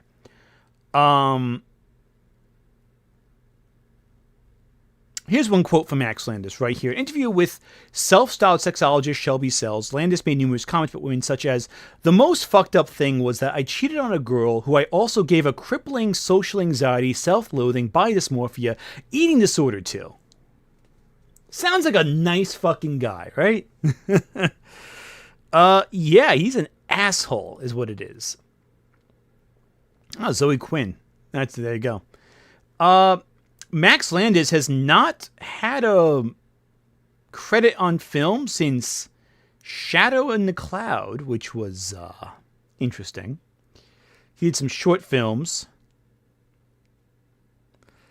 Yeah, his career kind of died after the allegations came out with Me Too and all that. Shadow in the Cloud especially is interesting because that film was heavily rewritten before coming out. Shadow in the Cloud's not terrible. I don't think it's great. Chloe Grace Moretz is in it. You know, it's all right. Nick Robertson, I haven't seen him in ages. He worked on Channel Zero as a producer. Yeah, no. So he's not exactly known for greatness. Unless you really thought Bright, American Ultra, or Victor Frankenstein were all that special. Max Landis has a career that is unremarkable in every sense of the word. And he's the guy Paramount wants to hand the keys to G.I. Joe over to. Makes sense, right? At Always Just Wheels super chatted $13.44. I'm convinced that all of these grifters don't actually enjoy anything and hate themselves, and the world grifters don't actually enjoy anything and hate themselves and the world. It's sad. Yeah, no, I hear you on that one. They don't. They love misery. They love to get up one on the other guys, even if at it's burning Insanity down their own Production house. super chatted $2. I never forgave Landis for fumbling Frankenstein. That was heinous. That was a heinous adaptation of Frankenstein. True garbage. At Ermanita Rules super chatted $4.99. Remember when Max Landis was on RLM? There's a reason those episodes are unlisted now. Yep. That was embarrassing. Ugh. At James K. Gunn super chatted $3.55. My biggest fear is that Paramount will do to WB what Disney did to Fox. Yep. Sell off the lot, firing hundreds, and turn it into an in-name brand only. That's what people are upset about. Yeah, mergers screw over the workers in Hollywood. That's the thing. People like Critical Drinker, they're thinking, oh, it's the woke we're fighting. No, what you're doing is you're killing jobs. You're fucking over families with this celebration. That's what you're doing. It's not about, my representation, because I criticize representation all the time. Everyone who's actually on the side of progressive media will criticize most media like this because there's a lot of problems with it. That's not the issue. The issue is people are losing their jobs. They can't feed their families. They come home and they're like, what are they going to do? They got no jobs. The amount of work being done in Hollywood currently is at an all-time low. This is not a matter of, we're getting representation. No, they have no productions. No one is getting work. They are being hurt by the system. Because at the end of the day, the only thing that matters is the bottom dollar of the CEOs. That's all they care about. They don't care about your culture war bullshit beyond the fact that how they can profit off of it. What they care about is money. And by cutting other people's jobs, that means they spend less money, which means they get more money. It doesn't go down to the employees of the creatives who do all the hard work. It's the CEOs who siphon off everything. That's the big issue. And look at the productions that Ellison did before. Let me show you some of these, right? He showed a bunch of them, right? True Grit, that was fine. That was good. Jack Reacher, okay. Annihilation. Oh, actually, that's funny right there. It's really funny, actually. Drinker, you said before this guy wasn't up for all the woke message stuff. And he produced Annihilation.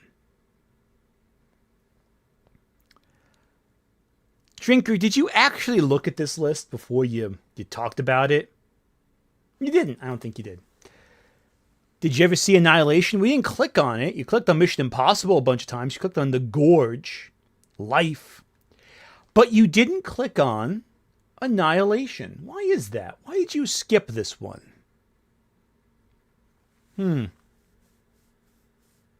What are the main characters in Annihilation like? I'm sure it's nothing important. What was Annihilation, the core cast of Annihilation? What was that? Who was in that movie? What did they play? Let's look at this cast list real quick here. It looks like you didn't... Drinker, maybe you should have read the fucking thing you screen capped before you posted it. Let's see. Natalie Portman, Jennifer Jason Leigh, interesting. Gina Rodriguez, Tessa Thompson, Benedict Wong, Oscar Isaac. I don't see any white men in this cast. Do you, Drinker? At Maryland 614 super chatted $2.04. Drinker, go to bed. You're drunk. Again. Exactly. Also, what were the sexualities of the characters played by Tessa Thompson and Gina Rodriguez in this film specifically? I can't quite remember it. Maybe I have to watch Annihilation again, which is a damn fucking good movie, by the way, to recall correctly. That bear scene's fucking haunting. At Subrosian Dimitri super chatted $2. Dude forgot to open it up in incognito mode. Basically. At James K. Gunn super chatted $3.55. With this merger, we'll be basically going down from 5 established classic Hollywood studios to just 4, edging closer towards a monopoly. Yep, exactly. It's just monopolizing the industry. I find it so funny, though, how he ignored so many different films. It's almost like he didn't actually do research when he posted this screenshot, thinking, it's all action films, and forgot, how half of these aren't action films. And that's a big deal. At Mark M1575 super chatted $5. The more Drinker says something stupid, the more I laugh at the horse effer. Meme that Batman Arkham started about him grin. Those are pretty funny, I'm not gonna lie. Yeah, so it looks to me like what's going to happen is the same thing that's happened everywhere else. You get your 5 films you make for Trump, and the creators make everything else. So nothing changes ultimately, except fewer people have jobs. Because fewer films are being made. Because they're only going to take financial risks on guaranteed moneymakers, and the guaranteed moneymakers are the IP you have cried about for so many years. Drinker, a word of advice. Before you say a producer is going to get rid of the message, maybe don't include the movie, like Terminator Dark Fate, you've complained about for the last several years. I don't know. Just a word of advice. Because yeah, Dark Fate, it's right here. Terminator Dark Fate. Bit of an oversight there, buddy, that you would kind of skip that one, but you know, what are you going to do? What are you going to do? Anyway, that's part 1 of the stream. Let's go to part 2, shall we? Because part 2 is we go back to the thing that was most popular this week of my channel, and that being Shad and his insane fantasy book. So again, another case of someone who can't take criticism of his material. The Paramount merger is going to be a disaster if it goes through, because it's going to cause financial damage to Hollywood and the actors within it, not because of the woke. CNN will be the biggest casualty of this merger, undeniably so. But also, I don't know, do you watch CNN? I mean, yeah, it's bad. It is bad, but like, I don't know. I feel it's a chance that the biggest one I hope is like John Oliver. I hope he gets off okay. But again, I digress. Did I really read the book? Yes, I did. Yes, I fucking did. I read this goddamn book. I read every fucking page of it. I listened to the audiobook specifically. So I could like take notes while reading it, you know, essentially. It was agony to fucking read this book. Do I think the book was disgusting? I don't know if it's disgusting. That's a strong phrase. I think it was exhausting to get through, quite frankly. The book sucked. Is it the worst fantasy book I've ever read? No, I've read worse. I do think Terry Goodkind is more frustrating. I will say that. I also think that the Gore novels are also worse. Cut from the same cloth, though, Gore and Goodkind. It was rough. It was very rough. Did I read Tom King's Wonder Woman? Yes, I have. I'm writing the script for Tom King's Wonder Woman, actually. It's going to be fun. At Beckwa Samebird 3481 super chatted $2. You should do a sub goal for the sequels. A sub goal. There is no sequel to this book. He's the only one he wrote. At James K. Gunn super chatted $3.55. I remember watching a documentary on MGM and getting to the end when they tear down the legendary MGM lot. I fear that will be WB fate soon. I don't know if that'll be the same fate. MGM had a lot more complicated nonsense behind it. At Tall King Movie Bubbles B6N super chatted $1.99. Do you think Jim Henson would be pro AI? No, I don't think so. I think he might use AI as a tool, but he would not be pro generative AI. At S-Han especially 04181 super chatted $10. And here so money for therapy after this book. I'll need it for diapers, not so much for therapy, but I appreciate it all the same. I will never say no to Super Chat money at all. So Shad has not, as of yet, let me make sure before I say this. As far as I know, he has not responded to my review yet, though he has responded to me in the past. Where are we? About a year ago, this would have happened. So let's scroll down, scroll down, scroll down, scroll down, scroll down. Where am I? I'll see my stupid face coming up here soon. It's coming up probably right now. There I am. There I am. Right here. He did a half-hour response to this channel to my way back, my Superman stuff. Do I respond to this? Or do I respond to this? At Insanity Productions super chatted $2. I reiterate my P5 Larfic from Shido's POV comment. Mm-hmm. At Beckwa Samebird 3481 super chatted $5. Isn't there sequel books in the BG of Shad's video on the shelf? Like STC, The Sword, or SMTH? No, so those are not sequel books. Those are just multiple copies of his own book and his graphic novel adaptation that involved Mike S. Miller, who is a Comicsgate alum. His comic adaptation of that.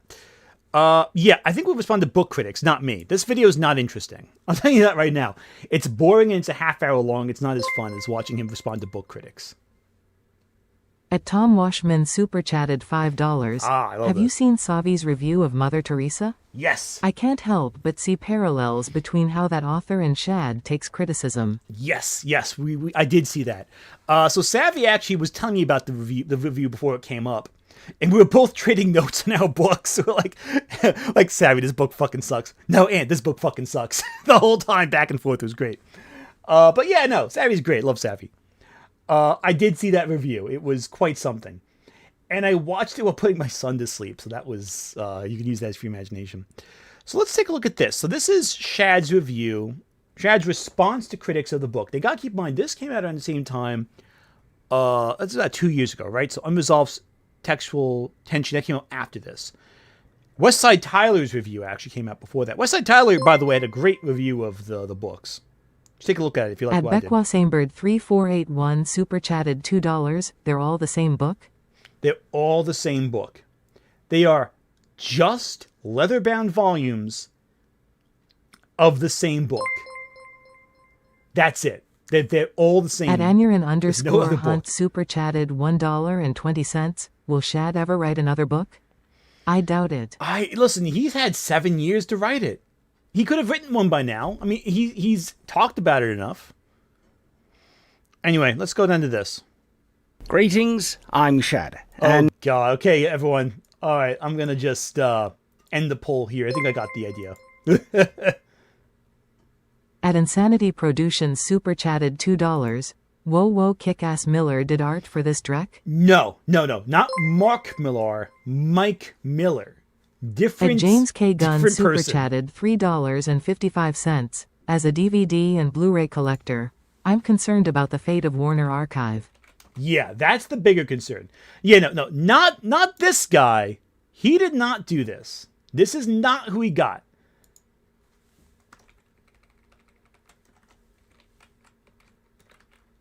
This is the guy who did the comic. Mike S. Miller.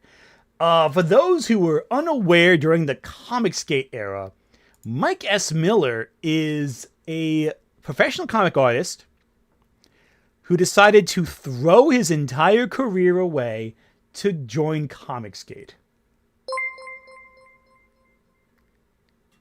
At Bekwa Samebird 3481 super chatted $2. You should get Linkara to read the comic. Listen. I wouldn't do that to him. Are you kidding? I couldn't possibly do that to Linkara. I would feel very bad if I did that. You kidding? That would be terrible. Oh my God. Yeah, hasn't Lewis been through enough? Yeah, exactly. I feel bad. I would feel bad. I know he's aware of who Shad is. I know that. I found out a lot of people know who Shad is, so I didn't expect to know who Shad was. I was talking to freaking Comic Streak about this too. This guy, like, no, he's just like, people know who Shad is, and they know his book is garbage. They know his art's garbage. I don't think they want to touch this guy. Listen, Linkara could have reviewed the Comicsgate books when they're coming out, but he chose not to because he had more valuable things to do with his time. He's not going to review this. At the Master 4863 super chatted $3.66. The bad thing about Tom King's WW is he'll probably have something to do with a DCU Wonder Woman adaptation. That's the other thing people don't seem to realize about James Gunn. Like, he's fine working with Tom King. So, like, people who act like, oh, he won't work with a conservative. No, Tom King's right there. You know, it's in At his writing Maryland room. 614 super chatted $2.04. Comicsgate? The Epstein psyop? No, Presumably? so Comicsgate was not an Epstein psyop. That was Gamergate was the Epstein psyop. Comicsgate was purely the result of individuals in the comic industry. That was not a 4chan creation. That was thanks to, what's his name? Friggin' Richard C. Meyer, mainly. And then everyone else co-opted it. That was not organized enough to be an Epstein psyop. Though they were people who were tied with foreign money who were involved in that movement. But they were much later on. The movement was already in motion when they jumped on. That was purely a spin-off of Gamergate. So it's the same momentum that was started by that, but it's not as tied in to the Epstein money as Gamergate is.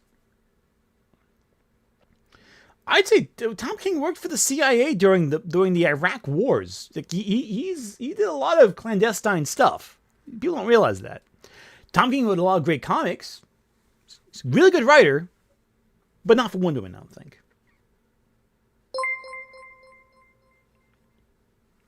At Olivia _Williams _purple _fairy super chatted $3.66. It's so sad for Mike S. Miller. He was really great adapting A Song of Ice and Fire novels and novellas. Yeah, he was he has talent. Problem is he threw his lot in with losers. That's the issue. He threw his career away for a quick buck.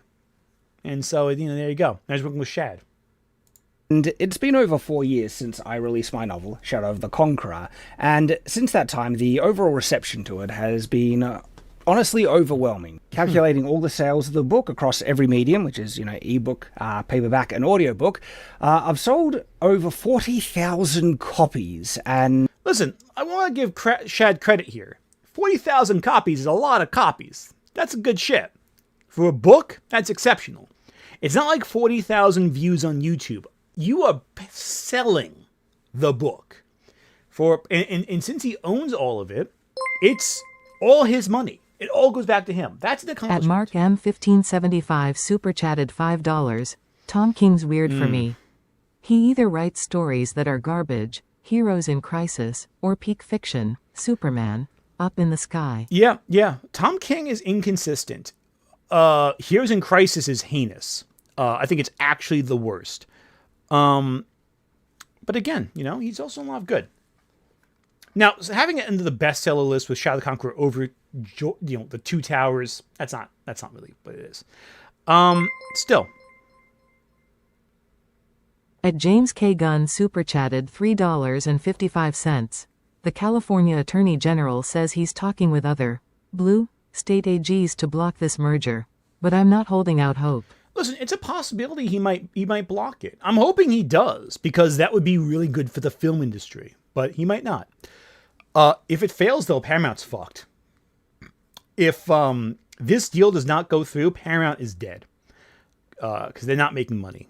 And, keeps on going. Yet since the release of my book, I've also been more open about my views on many things. Really, I don't dive Shad? into it heaps on Shadiversity specifically. In actual fact, I've made another channel, Night's Watch, to separate any political views I have, also views I have about modern day media, but I am very open about those views. And apparently, according to Crispy's Tavern, I killed this channel. I don't believe I did. Crispy was like, "Yep, Ant did this," and then the channel died. I'm like, I don't take credit for that. I think Shad killed it himself. That being said, though, this is interesting. So this video is 2 years old, right? 152,000 subs, right? So 152. That's 2 years ago. This video is almost as old as the first video I put out. So I want to point this out right here. Night's Watch currently sits at 160,000 subs. In 2 years, he got 8,000 subs for the channel. 8,000 subs in 2 years. That's what I get in 2 months.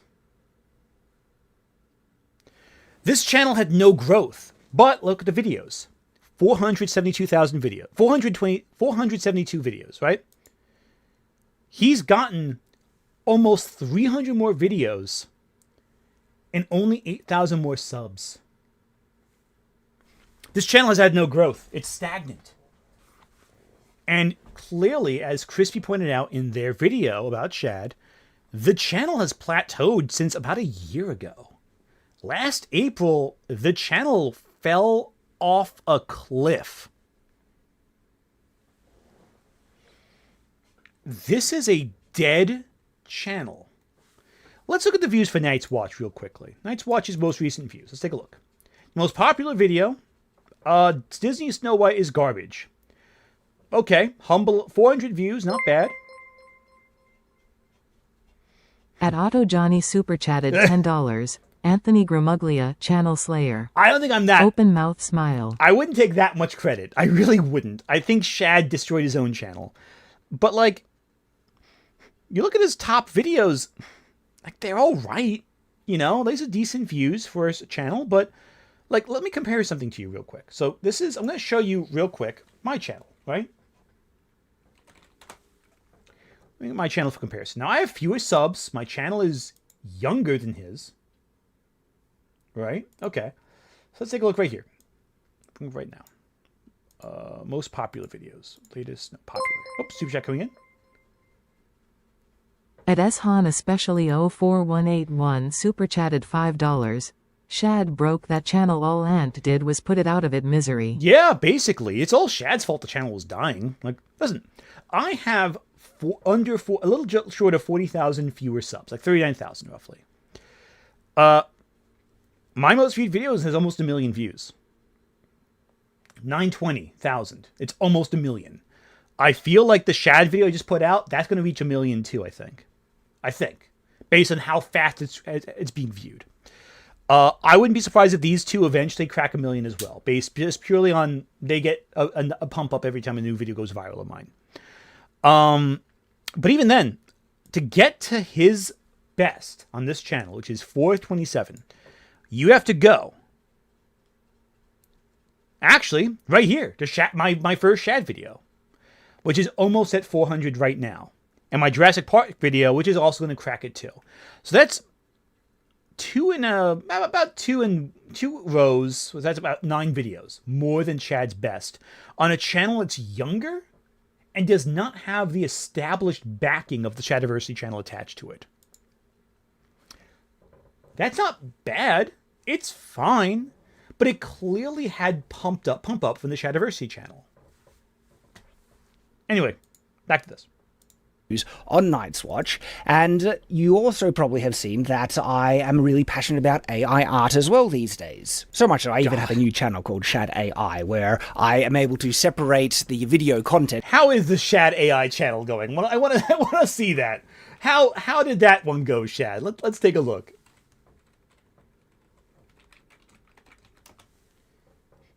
Shad AI. Oh, God. This is dire. Okay. The Shad AI channel. 9 videos. 3.7 subs.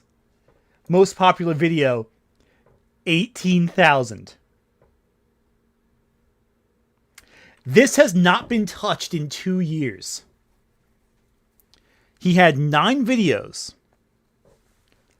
He had a total amount of views of 80,000 views. Okay. Shad's entire AI channel has 80,000 views. To give you a comparison. No, I'm sorry. There's no comparison needed. That's abysmal for this kind of guy. This is a guy who's associated with a 1 million sub channel.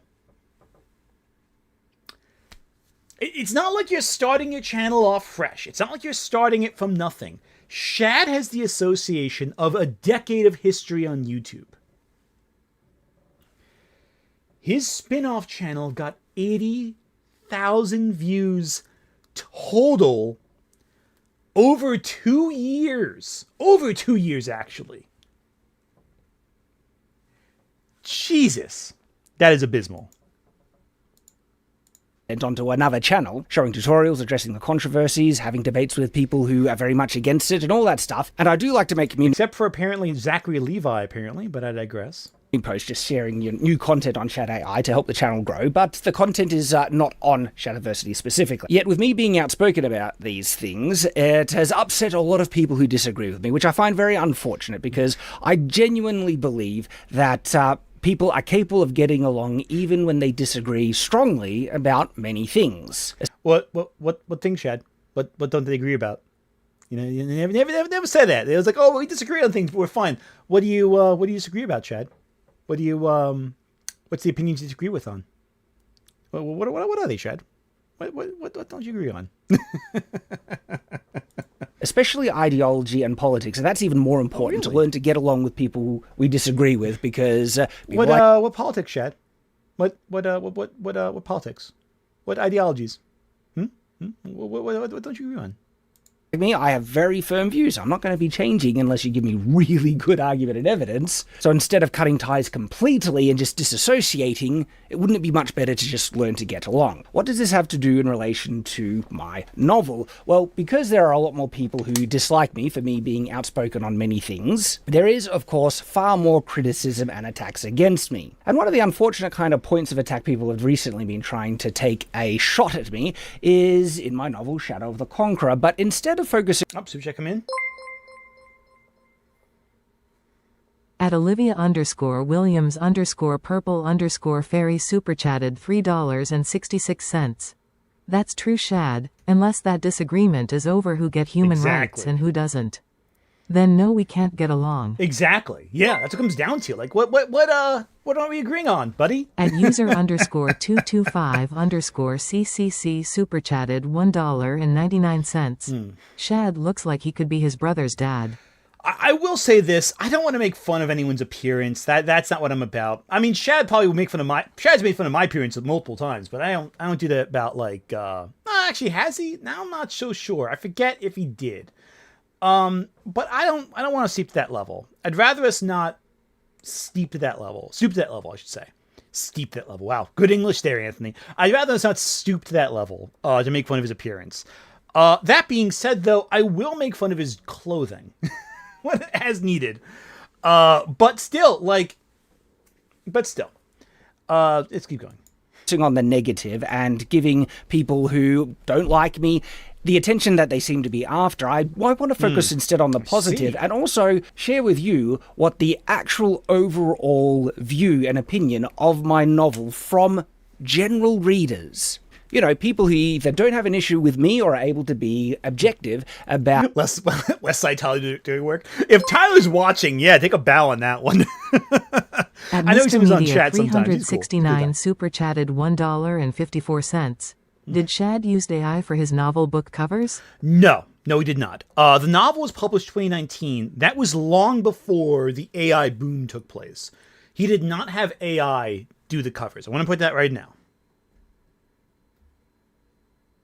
Out reviewing, media that comes out. This isn't to say my novel is for everyone. It's all good, by the way. If you want to make fun of his appearance, I just won't do it. But if you really want to, that's on you. if you want to, I won't. At Otto Johnny super chatted $5. I liked Shad back in the day, but Nightwatch's videos put me off and colored the way I see him. Now I watch how he became a lol cow. Well, the problem is with a lot of these lolcow types, and again, I don't like the term lolcow all that much, but I feel like Shad kind of embodies it. They do it to themselves. James K. Gunn super chatted $3.55. The only benefit to the Paramount WB merger is that at least the Fleischer cartoons would be reunited. Yeah, it's true. Too bad Paramount has sucked at releasing them. Yeah, that's the other big issue, how they get categorized and presented. At Nemo's Mythical Magic super chatted $1.99. Have you seen Second Story's vid on writing women? I have not watched it yet, but I know of it. I was kind of waiting to do a video on it potentially at some point because I feel like that's at Insanity right Productions super chatted $2. Shad is proof hate physically ages you. Yeah, that's fair. He's not much older than I am. We're not that different in terms of age. He's only like a few years, maybe at 4 years older than me. _225_CCC super chatted $1.99. Only Sword Shad actually swings his lard on a stick. That's mean. He's swung swords before. I'll give him that. But yeah, no, Shad's only about like, I was like 37, 38. Like I'm 34. He's like 4 years older than me. So it's not that much of a difference, you know? So just keep that in mind. We're not that far off in terms of age. Oh yeah, no, we matched it a while ago. I'm not even sure how much we have here. It's, oh yeah, we're past it. At user Oh, underscore God. 225 mean. underscore CCC super chatted $1.99. Shad's crusty beard is proof he's hated by God. Oh, that's mean. That's mean. Let's not make fun of his appearance that much, guys. Anyway, but still, we're not that much older. We're not much of a difference in age. Everyone, of course not. There are things that are going to be just far too unpalatable for a lot of readers. I did that. Look, I got gray hair too. I'm not gonna make fun of the guy for gray hair. I got plenty of grays. You know, listen. I'd rather have gray hair than hair loss, personally.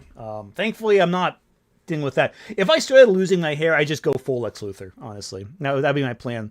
If I start if I have like enough hair loss where it's like noticeable, I would just go full Lex Luthor. I wouldn't run from it. I would just chase it. Go full Lex Luthor. That's the plan.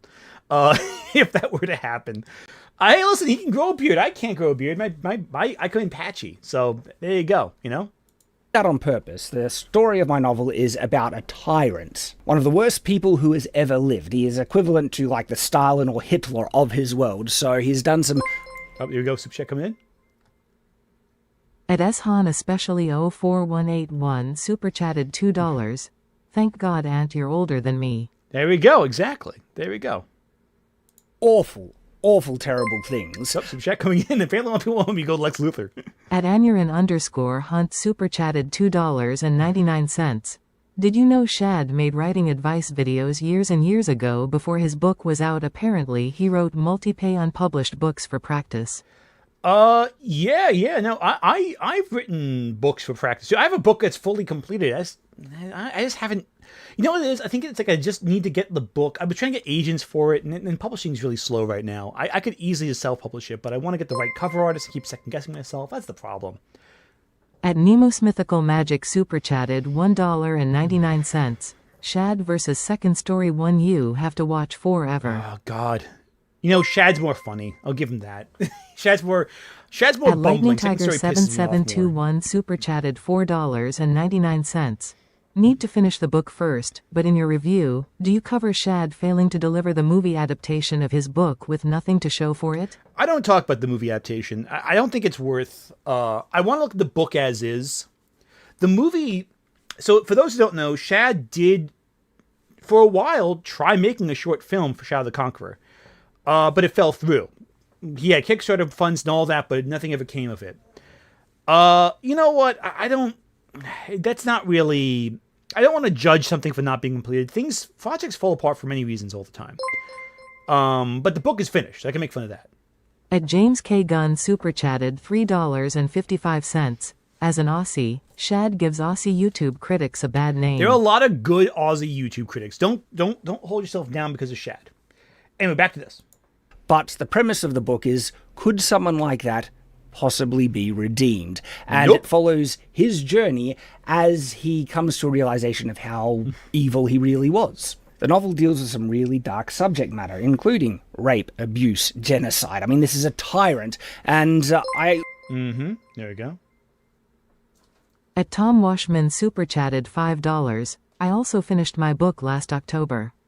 I am editing and thinking of indie publishing it. Indie is the way to go for genre fiction right now. A lot of mainstream publishing is having a hard time with the influx, but it's also tough getting noticed. There's a lot of slop. And look, here's the thing. Does the book deal with dark subject matter? Yes. Do I think it's very good at dealing with dark subject matter?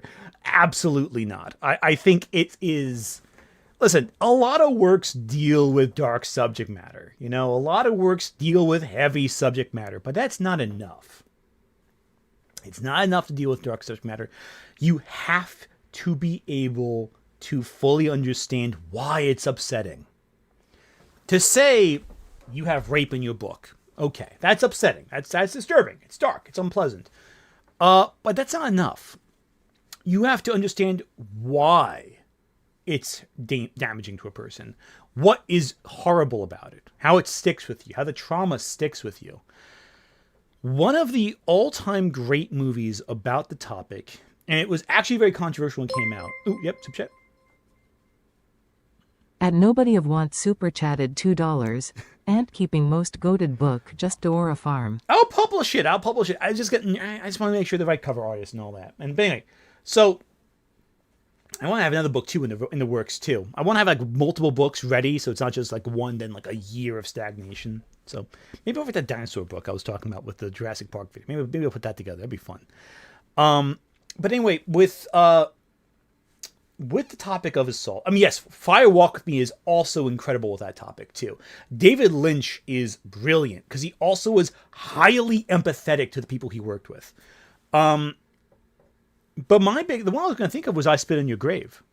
I think that movie is incredible. I Spit on Your Grave is a deeply upsetting film.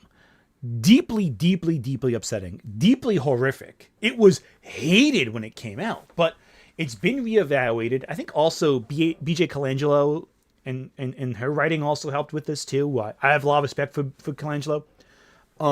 Really tried to reevaluate the movie from the perspective of a survivor of assault themselves. Going, okay, how does this book capture the pain and horror of the experience? And it's an incredible work. I think it is very provocative, very disturbing, but it captures the feeling of pain.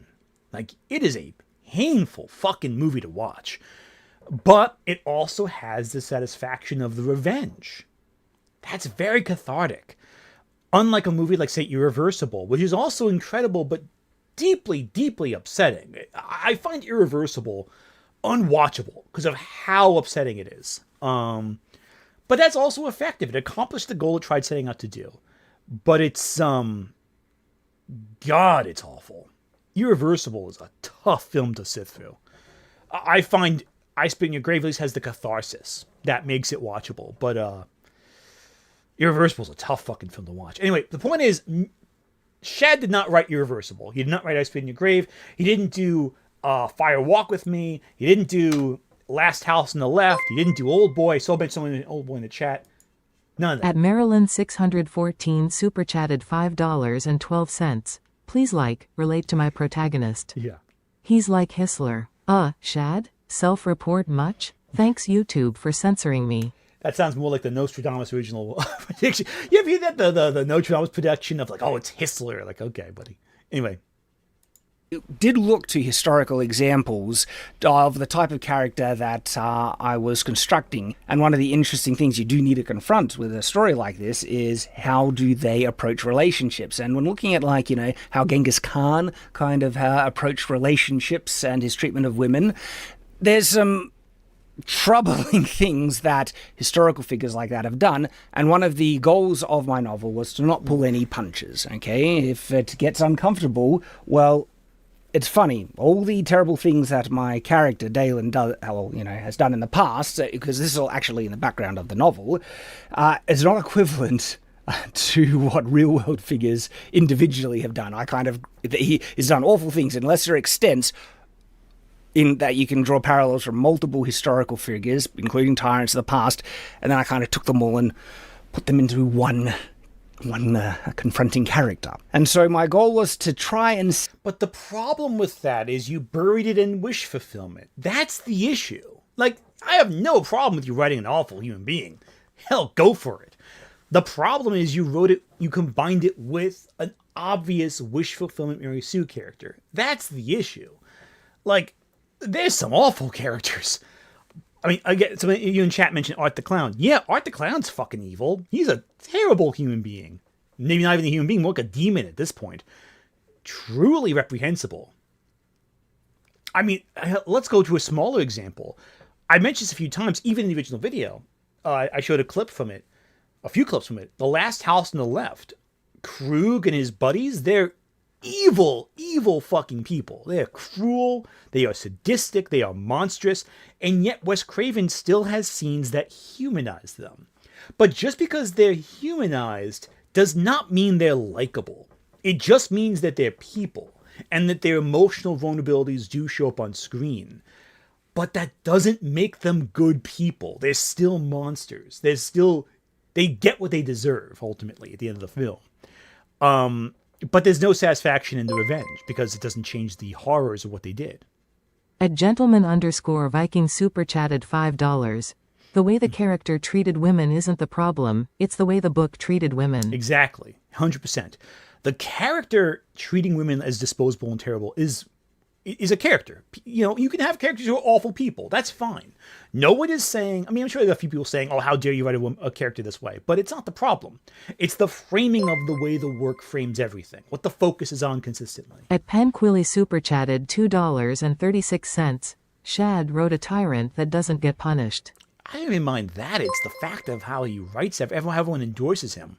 At Insanity Productions super chatted $2. He wrote Camelot with Alex from Clockwork Orange. Basically, yeah. I mean, that's the example right there, isn't it? Alex doesn't really get punished either at the end of the book Clockwork Orange or the film of Clockwork Orange. Like, yeah, he gets in the hospital, but he ends up okay.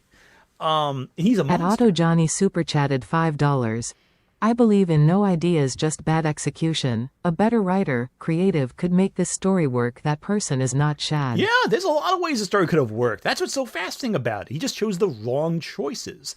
Like, you can make a character who is a dictator, who is a monster, and even frame it from his perspective, and it's still a good story. A lot of tragedies follow that structure. Look at Macbeth. One of the greatest characters in English literature. Complete monster.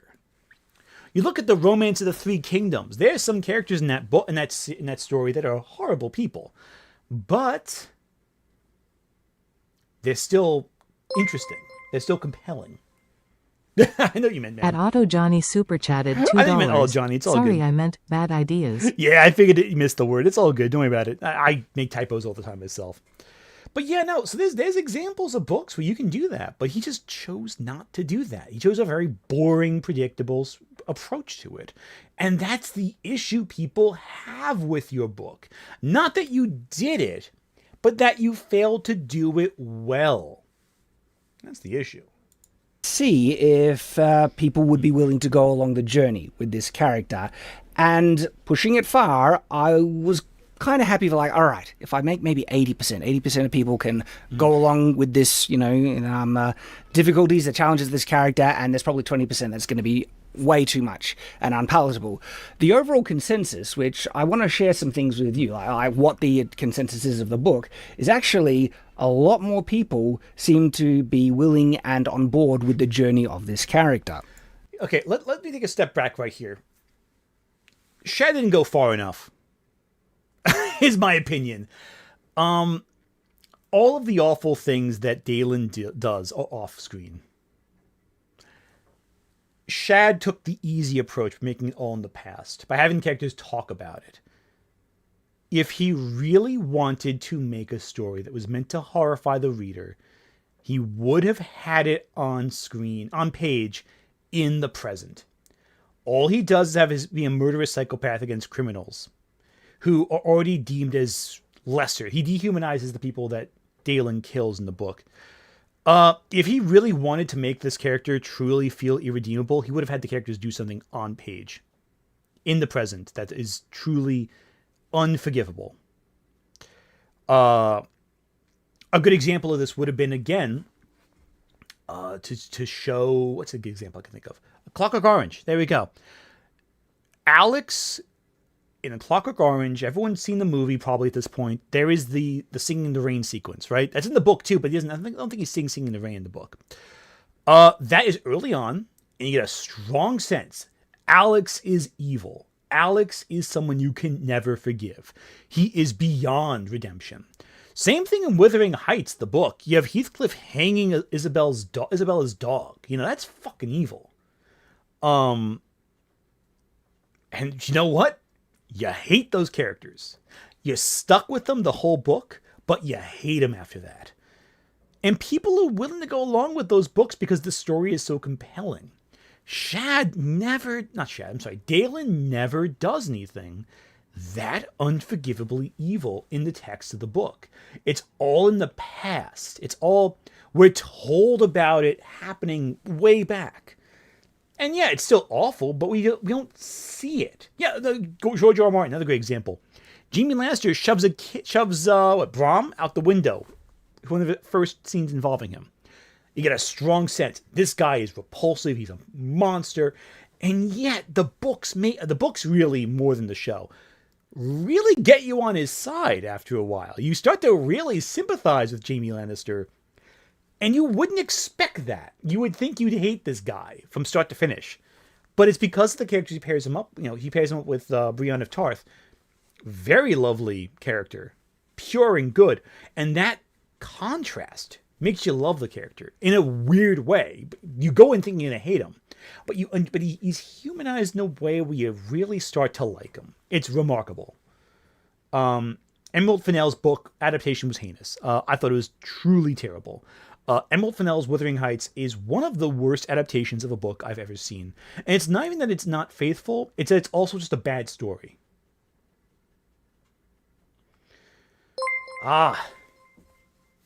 Okay. At Straw Hat Monty 22,897 super chatted $2.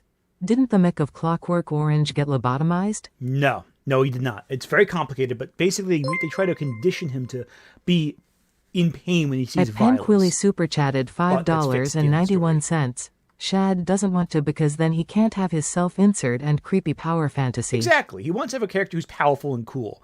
That's the problem. He's more focused on training the character, having the magic system be presented, than tell a compelling story about a man who tries to find atonement for great evil. Or, predation would be the word, maybe? I don't know. So, A Clockwork Orange, Alex gets put through an experimental treatment that is meant to condition him, almost like a Pavlovian dog response, to seeing evil, where if he sees violence or sexual violence, what happens is his body has a pain response. So he gets deeply sick, deeply unwell if he sees violence. But unfortunately, it also makes him have a Pavlovian response to certain pieces of classical music, which is something he loves. So it's that kind of irony, the cruel irony of the situation. Anyway, at the end of the book, some anti-government, I guess you could say protesters, try to use him as an example of why this method is terrible. They basically torture him as a way to demonstrate that the government is inept in causing pain to our prisoners. Which is all well and good. Very complicated little bit. You think he's going to get punished, though. Like Alex's karmic punishment is he is destroyed. And the people who do it happen to be people Alex has hurt in the past. So you think it's finally going to be karma. But the end of the story in the film, the book has an extra chapter that kind of adds even more of a Alex gets away with everything scot-free kind of mentality, I think. But end of the movie, the government undoes what they do to him, and he's cured of his condition, meaning he's going to go right back to the ultra-violence and all the cruelty he's done. Monster. And in the book, he's also a pedophile. Alex is a complete monster. From start to finish. The book implies he'll grow out of it. It's a phase everyone goes through. Your Nazi evil phase. The ending of the book is weird. I don't like the end of the novel. I prefer the end of the movie because it feels more cruel, whereas the end of the novel feels a little limp. I think a little flaccid. I think. At Shadowlance 8,212 super chatted $5. I missed most of the stream. I assume Shad is not taking criticism well, a story he made because he wanted a power fantasy with a good designed sword. Yeah, he doesn't take criticism well. He has not responded to my feedback yet, but we'll see if he does. He probably will. He's done it before multiple times. So I wouldn't be shocked. At Otto Johnny super chatted $2. Doesn't Alex get redeemed in the book? It's not really redemption. It's more that it's more like the violence is a phase. It's implied that he just grows out of it. He's not really forgiven or redeemed. He just kind of stops being evil. But it's implied he wants to have a kid and knows his kid will go through the same thing he went through, and he has no issue with doing it. Yes, we'll continue the video. Let's keep going. So looking at the audiobook adaptation of Shadow the Conqueror, which was narrated by Michael Kramer and Kate Redding, and they did a phenomenal job. Michael Kramer and Kate Redding, they did the audio narration for Wheel of Time, the book series. Also Brandon Sanderson's Mistborn Stormlight Archives. So absolutely amazing narrators. I will not criticize Michael or Kate for for their performances. They did the best they could with the material. And genuinely, I think the audiobook is one of the most enjoyable ways to consume Shadow of the Conqueror. So, out of nearly 6,000 ratings, so we're looking at 5,978, the overall consensus is 4.6 out of 5 stars, which is, like, that humbles me, and it's just absolutely amazing. It's more kind of... It's a more positive reception of my book than I ever dreamed. Remember, I was thinking, maybe like 80% of people would understand there's going to be a 20%. It looks like a lot more people have... At Insanity Productions super chatted $5. I always read the last chapter as Alex realizing he's going to bring something worse into the world and feeling lost and dread at the thought.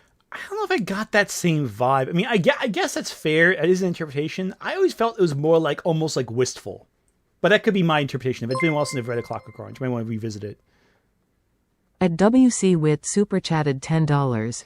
The thing about user reviews is that there's an inherent selection bias to the general consensus of them. Most people want to like the thing they spent money on. That's true. That's also why I think he got such a positive reception. Let's look at Goodreads real quick.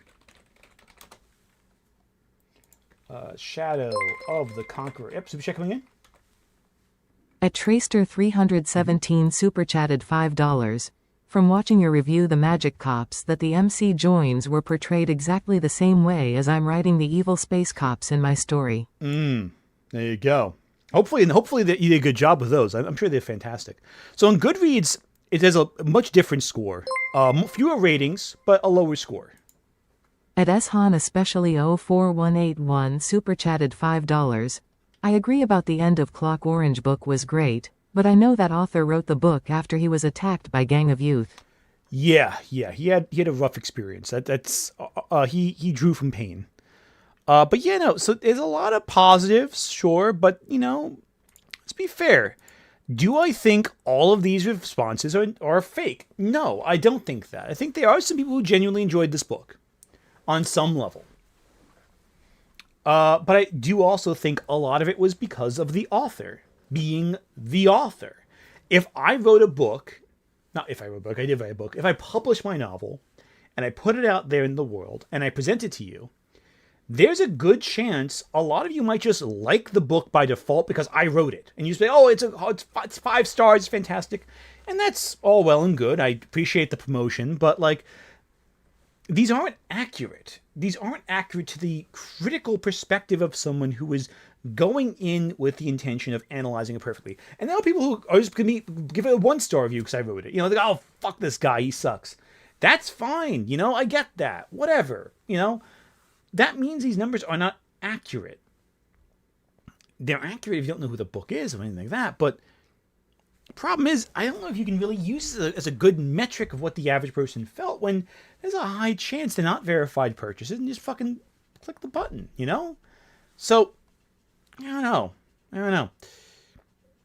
Really, really enjoyed the novel Shadow of the Conqueror. If we sort the reviews just by most recent, and so this is not filtering by the most positive reviews, these are the reviews of what the most recent people who have read the book, and it is it's hard to kind of put into words because you kind of dream that a book would be received with this level of positivity, and it's out of your hands though when you release it into the world. People will not pull back any punches, and the critics. Wait a second. Hang on a second.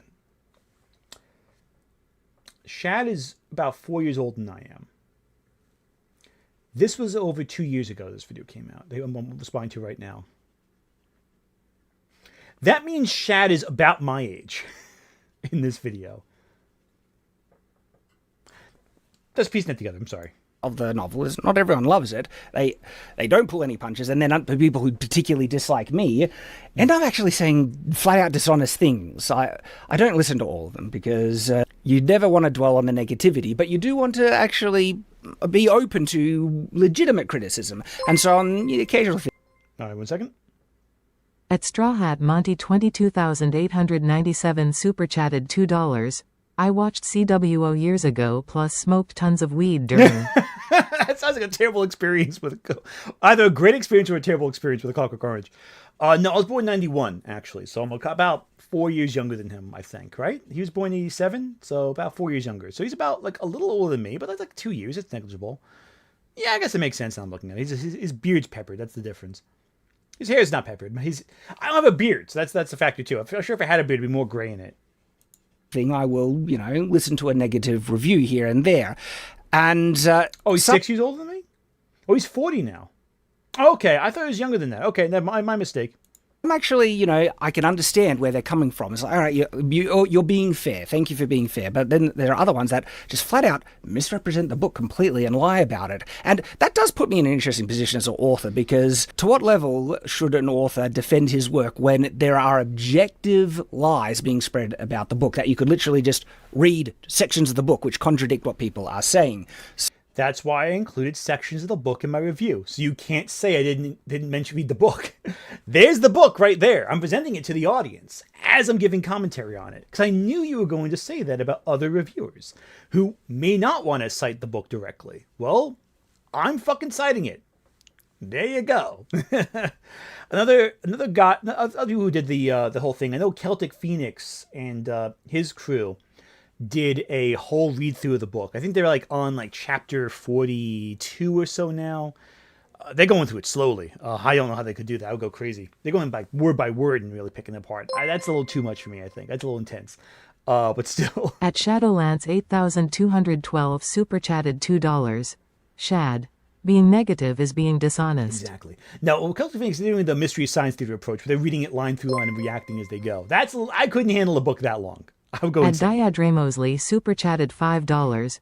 Paramount credit rating has just been downgraded to BB plus junk by S&P and Wall Street BC of the merger with 78 bill in debt. WB and Paramount are in trouble. God. They downgraded it to BB plus junk? Oh, that deal's fucked. Paramount's fucked. Oh my God. That's a massive deal. Oh, shit. At Thinovo3893 super chatted $10. I thought you were joking about how Dalen's victim, those with children choose to forgive him and those without despised him. Mm-hmm. I even find the actual passage. It really speak volume on his mindset. Yeah. Well, the problem is here's the thing. He keeps saying, I wanted to make something that was truly evil and irredeemable. I don't think he really did. Because he can't handle writing a truly evil character. He writes bad guys who are generic bad guys and just do bad things, whatever. And they're disposable, they're whatever characters. There's nothing to them. They're very flat. He would never write someone like a Blood Meridian, the judge from Blood Meridian. He would never write someone like Am from I Have No Mouth and I Must Scream. He would never write like a Claude Frollo character. He would never write a character like that because that's tough. That's very hard to write. He wouldn't write a Joker. He wouldn't write a Carnage. He has to write a basic bad guy or kind of a power fantasy. Because he wouldn't write a Griffith. Yeah, of course Griffith. He would never write a Griffith or Gendo Akari or anyone like that. Because they're hard to write. Well. At user_225_CCC super chatted $1.99. Shad looks like mid-stage evolution of Boogie 2988. Okay, that's actually terrible. Please don't say that. That's nothing Shad has ever done is as bad as Boogie. There's no comparison. With super chatted $10. The whole thing with the Saw victims in SOTC is comically more naive of this dark story than most lighter stories have experienced, because it assumes parents can't hate their kids ever. That's true, I guess. That's very true. At blackotaku_96 super chatted $5. This book sounds like a complete waste of time, especially in terms of world building. Even if it grew to worse levels, JJK's was better than this. Nothing in Jujutsu Kaisen is as bad as Shadow the Conqueror. I know people don't like Jujutsu Kaisen's ending where it went, but yeah, there's no comparison. There's no comparison. There's people still like the characters from JJK. So that's just an unfortunate thing, but okay. It's much better to dwell on the positive, but this isn't me actually filtering for the positive. This is just most recent reviews, And still, the reception is just really, really encouraging, and I thank everyone who has given my novel a try. And so as we see some of the reviews here on Audible, full 5-star across the board, couldn't put it down. We have, again, full 5 stars, A Book of Redemption. I must say this book has been a fantastic ride from the start to the end. One of the best reads. You love and hate the... Here's the problem I have with this. Who is this for? Who is this video for? Really, think about that for a second. What is he saying with this? He's saying, my book got good reviews. Okay, that's great. Use that knowledge to make another book. That's maybe better. Who is this video for? It's obviously for Shad, obviously. But like, if someone comes in saying, I don't like your book, your response should not be, well, these people love it, so fuck you. It should be, okay, what don't you like about it? Okay, interesting. What do you think I could improve about my work? You know, when I was in my master's degree, we were talking about like writing and all that. We would share notes. And if someone had an issue with it, you go, okay, well, why do you think that? Like, what about it did not work for you? And there are times where you get criticism as a personal insult. That's bad. You know, if someone lies about me as a person, which happens all the time, people lie about me all the time, I will respond and say that's incorrect. If it's a lie that is damaging to my personhood. That's not the same thing as what he's doing, though. What he's doing is saying, my book is liked by these people, therefore your negative feedback is wrong. What you should do, what you should always do, is say, okay, what did you not like about my work? And not publicly, but just in general, to yourself. What did people not like about my work? Okay, listen to it. And it's hard, you know? I've very noteworthy, there was an occasion about a couple years ago where EFAP watched one of my videos and made fun of it. Most of what they said was garbage. It wasn't really helpful. But there were a few nuggets of information that were beneficial to me as a person. And I'll watch my old videos in the past and go, oh, this sucks, I hate this, this could be better, you know. I'm my own worst critic. You can't criticize me more than I can criticize myself. So, I don't think this is helpful for an artist to do. Why shove your head in the sand if someone's saying your work could be better? Wouldn't you want to hear what you didn't do well the first time so you can do it better next time? The main character, and it is so well written. And I'm like, yes, that's like, this is a difficult concept and story to try and manage. And yeah, the character, you know, there is so much to loathe about. Did I call Shad an artist? I called him he's trying with, here's the thing. I genuinely believe he tried to write the best novel he could. I just think his novel fucking sucks. That's what it comes down to. I think his novel's trash. I don't think it's any good at all. But I think he tried. And that is still worth the respect of a good review, a fair review. Even if I think he's a clown, I'll still give him that dignity. The problem is he would never have the same respect for anyone else, but I don't need that respect from him. I do my own thing, and I'm fine with doing that. I just find it really self-defeating what he's doing right here. And this is 2 years ago. He's not gotten any better. He's gotten worse. But this is self-defeating bullshit. You can't act like, oh, some people like what I do, therefore I can't listen to feedback. I listen to feedback even on things people like. Hell, I got feedback on the Shad video, and I still listen to it. Okay, this is useful, this is good. You need to listen to feedback, and not just like, oh, you suck, you're terrible. Discount that. That's not useful. If someone says, this specific thing did not work for this specific reason, that's when you take your ego out and you go, okay, at least one person thought this didn't work for whatever reason. Okay, what can we do differently next time? What can we learn from this? What's out there is out there. You can't change that, but you can change what you do next. At Otto Johnny super chatted $5. Shad's problem is that his insecurity being seen as an artist dictates his actions, especially cause his younger brother is Jazza. Yeah, Jazz is a very talented individual, very artistically driven, a good writer. He's good. I'll read Jazz's novel. I'm sure I'll have things I don't like about it, but you know what? I also know Jazz understands the craft of making art, and he keeps making art. About this character, but when I hear feedback like that, like, that's what I was going for. What feedback, though? They didn't say anything. They said they liked the book. That's not feedback. They said if they like it. That's fine, by the way. That's good. A recommendation's fine, but that's not what you grow from. Full 5 stars again, fun, imaginative, and original. If you're looking for a good book to dive into, this is it. Wish it. At Rena Garcia 7690 super chatted $5. Audience reviews in my opinion don't mean much because we live in a time where people don't think critically about art. That's fair too.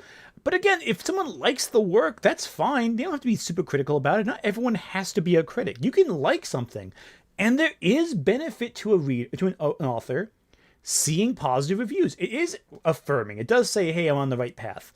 That's fine. There is nothing wrong with a writer reading good reviews and feeling good about it. That's fine. The problem is this. Listen, I have no issue with Shad looking at these reviews and going, wow, I did what I wanted to do. I feel good about this. That's fine. Don't make it a public fucking spectacle. You know what I'm saying? Like, if you want to read the good comments, because I read good comments, it's affirming. It feels good. It makes you think, oh, I did what I wanted to do. That's great. I don't make it a fucking video. I don't film myself going, wow, user 942067, love my video. That's nice. I don't do that publicly. That's what you do in Discord privately with your audience. That's what you do in your own home on your cell phone when you're in the bathroom, whatever, checking your comments. You don't make it a video. 3893 super chatted $5. And the reality is, people rarely leave negative review. I have never leave review for a book I dislike. I just say this suck and move on. Exactly. Most people who don't like a book don't finish the review. That's fine. That's cool. Whatever. That's all right.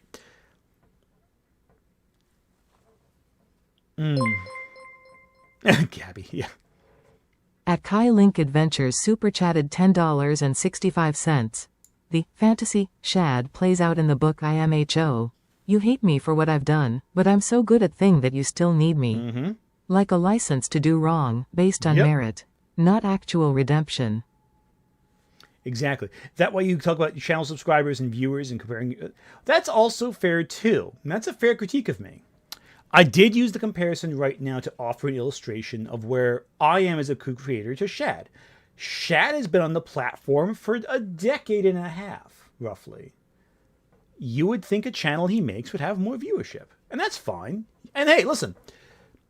If that's a critique you have of me, yeah, you're not wrong. That's valid. It's fair criticism. Do you see how easy that is to accept feedback? Like, look, you think that's a bad thing? Yeah, that's valid. You're allowed that opinion. I don't know if I agree with it, but that's a fair critique. Because if I'm taking feedback, it's because I want to do better next time. I can't change the past, but I can change my decisions moving forward, and that's useful. Not really. I've seen other channels small. That's fine. Yeah, hey, listen. That's again same thing. I use the comparison only because he's tried to draw his audience to Night's Watch, and a lot of the initial success of Night's Watch was purely because it was Shad's second channel, his second big channel. Have you seen The Mentalist? Oh, I like The Mentalist. I thought it was good. I haven't seen it in years, though. I'm sure there's some bits that haven't aged well, but I remember liking The Mentalist when it was on TV. That was like years ago I saw it, though. It was a series. Now, just on that note, it's a standalone with sequel potential. At the moment, I'm quite happy to let Shadow the Conqueror kind of rest for a bit and be a standalone novel, although there are sequels that I do want to write for it eventually. Not full 5 stars, but this reviewer says potential for a first book. I believe it is good. It has enough details to interest and intrigue, but with the freedom to enjoy. Continue on. Someone says, my favorite. I have listened to this... At Chrononicus super chatted $5. He said the reason he made this video in the first place is because he saw negative reviews, and he's still trying to say everyone loved it? Exactly. Lol. We're halfway through here. He's not actually engaged with any of the negative feedback he's gotten. He's responding instead to very quick little reviews people wrote when listening to the audiobook, probably while working out. And look, listen, I fully believe there are people who unironically enjoy this book, and that's fine. If you really like the book, cool. You're allowed to like the book. I'm not saying you can't. I have no idea how you enjoyed the book, but listen, people like Zack Snyder movies. I don't like a lot of Zack Snyder's films. I don't question how you enjoy it. Different tastes, right? That's fine. And it's fine if you, the writer, have enjoyment of reading good reviews. I'm not saying that process is bad. I just don't get why it's a video. And especially not as a response to negative feedback. Especially because the people he's responding to are people like Westside Tyler, who went into the politics of the book. Like 5 times now. Awesome story that is meaningful. The perfect mix of fantasy and sci-fi. This was one of the other things I really enjoyed writing the novel, is I wanted to approach the fantastical element, the magic, like hard science fiction, and that's why one of the descriptive genre types you could apply to Shadow of the Conqueror is hard fantasy, where hard science fiction is science fiction where the science really matters. Hard fantasy is like that, where the magic is explained in almost a scientific way. Great. No, it's not. I'm sorry. It's not. It's not fucking remotely like that. You just gave a lot of detail. That's not the same thing as hard sci-fi. Hard sci-fi doesn't mean necessarily you explain the specifics in hard detail. It means it's anchored to plausible detail. Hard sci-fi is like fucking Primer. You all ever see Primer? That's hard sci-fi, where it's anchored in very specific mathematics. It's not super far out there. It is very anchored, and you have the math behind it. The Martian, that's hard sci-fi. The Expanse is hard sci-fi. You're not drowned in detail, though, in The Martian, in The Expanse. It is explained to you very clearly, and it makes sense. That's what that means. Shad drowns you in detail, and it's not consistent. Book, if a tad predictable. Next review is great story. I've enjoyed Shadow of the Conqueror very much and would love to hear more stories from this fascinating... I want to keep going on this for a second. Hard sci-fi is hard to write because it's hard to give immense detail in a concise package. That's why The Martian is a beloved novel and film, while Primer is more of a cult film. It's very hard to make super, super complex ideas simple enough to understand in a readily understandable narrative. It's very difficult. It takes skill to make the complex simple. Any dumbass can give you a 40-page explanation for something, but it takes a genius to take that 40-page explanation and make it 5 sentences. At Nemo's Mythical Magic super chatted $1.99. Is his novel not harmful from a narrative path? What does it mean to be harmful? That's the question. It is not good. At but SM what's Jida harmful? super chatted $1.99. It's hard fantasy in that it's hard to get through. I feel like that's like one of the lines like the 2 old guys from the Muppets would say. It seems like a real coded like At those Eshan guys. especially 04181 super chatted $2. Hard fantasy would be like Full Metal Alchemist. 100%. Exactly that. See, simple science. Take the physical components of what's around you, convert it into something else. Direct, simple. I would say also Brandon Sanderson's Mistborn and all that, like the Stormlight Archives, all of that also more hard fantasy. And again, he tried to draw from that. But a hard magic system, really, as opposed to soft magic. He just didn't get it, is the problem.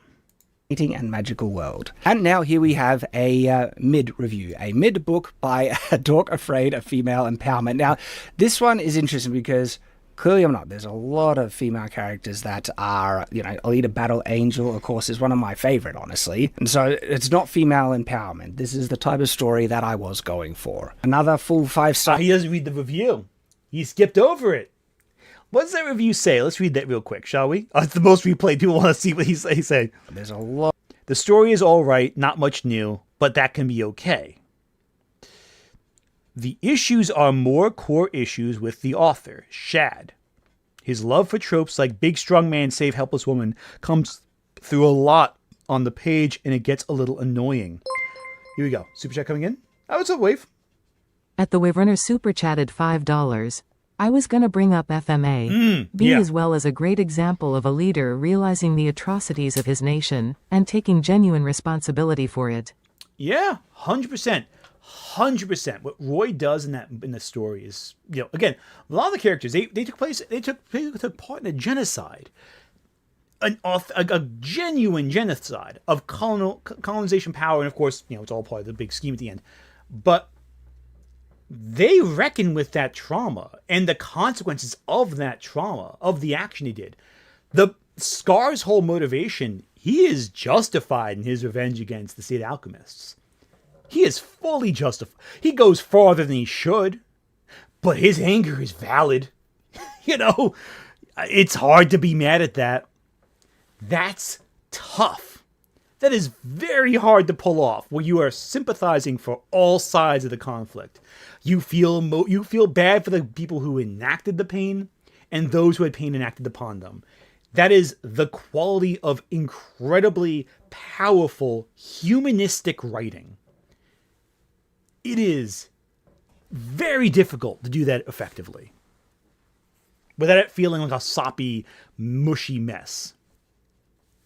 But the reason it's so effective is because it feels effortless. Anyway, Vesperfood says the main character is a prick who you don't really end up rooting for, and the female lead is basic, tropey, and not well written. There is some cool magic and world building, but the characters feel lacking and forgettable. He refuses to acknowledge the critique being made here. A lot of female characters that are, Alita Battle Angel, of course, is one of my favorite, honestly. And so it's not female empowerment. This is the type of story that I was going for. Another full 5-star review, feeling sorry for a tyrant. Bold choice to make the main character, Dalen, a monster similar to Mao, Stalin, and Hitler, and managing to make me empathize, root for, and feel sorry for Dalen. This story is great. The diversity of these humans are written in a way that makes biological and geographical sense. Well, thank you. And what does that mean? Biological and geographical sense. What does that mean? What does that mean, Shad? What does that mean? What does that mean, biological and geographical sense? What does that mean? What? What the fuck is that? What the fuck are you talking about there, Shad? What? You just gonna gloss over that one? Obviously the whole thing with the book is that because Dalen helped build all these airships, because he's so great, he opened up travel between regions of the world. Okay. But the culture is bioessentialist, meaning that you have At traces WC with with regions. super chatted $5. It's not female empowerment, so it's okay the women aren't written well. Is that the point he's making, or am I misinterpreting here? No. You're on the money there. they honestly keep going. If you look at the reviews, sort by most recent, you will get a very clear... At Thinavo3893 super chatted $2. Empowerment. Those victims surely feel empowered. They surely do. They surely do. Now, I could go to the Amazon page or the Audible page and look through the reviews, but what's the point of what other people said? I didn't watch anyone else's review of Shadow the Conqueror until after I had finished writing mine. I didn't watch a single other review until after I finished writing mine, and after I finished editing mine, and after I hit the schedule video for release button. Because I didn't want my review to be influenced by what they had to say. I did watch others after that. It's part of it. But I started watching, but then clicked away before that. But I didn't finish the whole review of it because I did not want it to be influenced. I watched some reviews ages ago, but they didn't stick in my memory.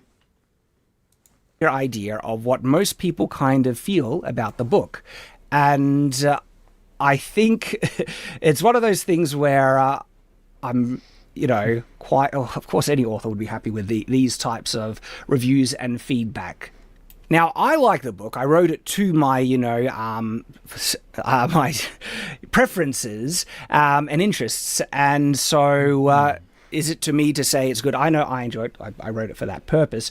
But I think it would be fair to say that the book is very well received by most people that read it. As we can see, I'm not filtering away negative reviews. He's scrolling past all the one-star reviews. I love that. Okay. But overall, hugely positive. The same when we go to just the Amazon review page. We sort by most recent. We have the most recent reviews, 5 stars. They say, great book. This one actually is a really interesting review, utterly unique, a mind-blowing different story of a main character, and they say, I can't believe I'm rooting for this guy, but I am. I refuse to say more than that. You wouldn't believe me anyway. You would think I was nuts. You would say that this can't be the protagonist. He sounds awful. Well, yes, he is, and he admits it. That's the incredible part, they say. Shad has managed to create a person and a world that is as deep as it is fun. For those wondering, yes, it's clearly part of his series. At Otto Johnny super chatted $2. OMG, he's so insecure. So insecure. Yeah, like, listen, buddy. Not everyone has to fucking like your book. Acknowledge the negative feedback. Like, listen, I would love to live in a world where everyone loved everything I make all the time, but we don't live in that fucking world. We live in a world where people have different tastes, different preferences, different perspectives, and you have to acknowledge those different perspectives. You have to argue against them. One of the reasons why these grifters always annoy me is because they refuse to engage with negative feedback. Look at how many people, look at the Critical Drinker and his response to, say, the Birdman, right? The Birdman has criticized Critical Drinker constantly, and the Critical Drinker has to be dragged to respond to even the concept of the Birdman. And the reason that is not because necessarily Critical Drinker's ego doesn't want to be touched. He knows people don't like him. He profits off of that. He glorifies the rage against him. The difference is he has to make sure that rage looks stupid.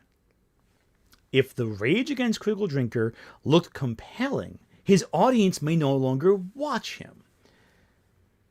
And that's why he has to present himself as a strong man, a guy who can't be wrong ever, because if he didn't, at any moment for even an instant, his audience might lose faith that he is the smartest guy in the room. Shad's the same way. Shad's big thing is not that he is afraid of being told he's wrong. It's that he can't handle being told he's wrong. That is the big difference. That is the huge difference. The reason why so many authors value feedback, value responses, value reviews, is because what they get out of it is someone telling them what they can do better next time. And every author wants to do better next time. Though not all reviews are useful. They are a lot of junk reviews. But I also think reviews that have nothing of any tangible value aren't helpful for a writer either, because you just inhale the smell of your own farts. And if you do that, you get carbon dioxide poisoning. You get methane gas poisoning. You don't want that. You want to have something fresh air to come in.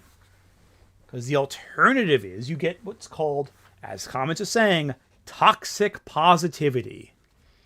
And the worst thing a writer can ever do is only ingest positivity. Negativity sucks, but you can grow from it. You can do better next time. As long as they're not slandering you, you can do better next time. And this video is everything wrong with Shad in one package. He refuses to engage with negative feedback. At WC Wit super chatted $2. Shad couldn't survive answering to an editor. Exactly. No, Shad has not responded yet. Oh, hey, what's going on, by the way, TTBN Gaming? No, he hasn't responded yet to me. This is a general response to all his book critics. It came out a couple years ago. This is actually more response to Westside Tyler than it is to me, among other people too. But this first book is a complete story with a satisfying ending. I really look forward to the next one. And that is what I was going for. I was trying to make a complete story that could stand on its own merit with sequel potential. And I do intend to write the sequels, just not for a bit. Like I said, I'm letting it rest and I'm working on another novel in the meantime. A heroic effort. And again, these are just the most recent reviews. And you can kind of see that this is what most people are feeling about the book. And so I could... What did Tyler say to Shad? Let's take a look at that, shall we? Let's look at Westside Tyler here. One of his most successful... fucking his... As you can see, I was watching before. Shadow of the Conqueror is the debut novel from YouTube, fallen YouTube royalty, known lolcow, and you could say it's some guy. You could say that Shad's a guy on the internet. You know, I'm kidding. Conservative fail son darling, Shad M. Brooks, brother to Jazza Brooks, also known as Jazza Draws. Jazza does art. I can't remember exactly. They're Australian people. So actually, what's funny is I saw your comment there, TPP and Gaming. The layout here is actually from Nyara. Nyara, the VTuber Nyara. I was talking to her about her layout, and she sent me what she uses. So I was like, oh, it's really cool. I thought it was really neat, so I just added it. I might do more stuff too in the future to add more stuff to it, but I like this layout. It's pretty neat. Might get like a border maybe. I think the setup needs a border of some kind, but I digress. Arik, thank you. Arik is the guy's name. He is a dude that is famous for being a sword guy, a sword fellow on the internet. He is a guy on the internet, after all. There you go. Shad has been on YouTube for a million years. He is a growing more and more so a laughingstock of the HEMA community, which he orbits but does not, I guess, apparently participate in. I haven't seen any fights from him, so he's kind of like a guy that does boxing instructing while never actually boxing or having ever... So Tyler goes on a lot. I recommend watching Tyler's video. It's quite interesting. It's quite informative. This is one of a few different views that came out, though. I just typed in Shadow the Conqueror. First thing that came up is the Unresolved Textual Tension video. As my review right here. I'm a little biased, though, I guess, with my algorithm. This one is 80 views. I don't want to click on that because I feel that's really like unfair. So technical tension, the fancy reviews, overall not so great. James Toulos, mixed feelings. 6 years ago this came out. So again, even when it came out, there was still mixed feelings on it.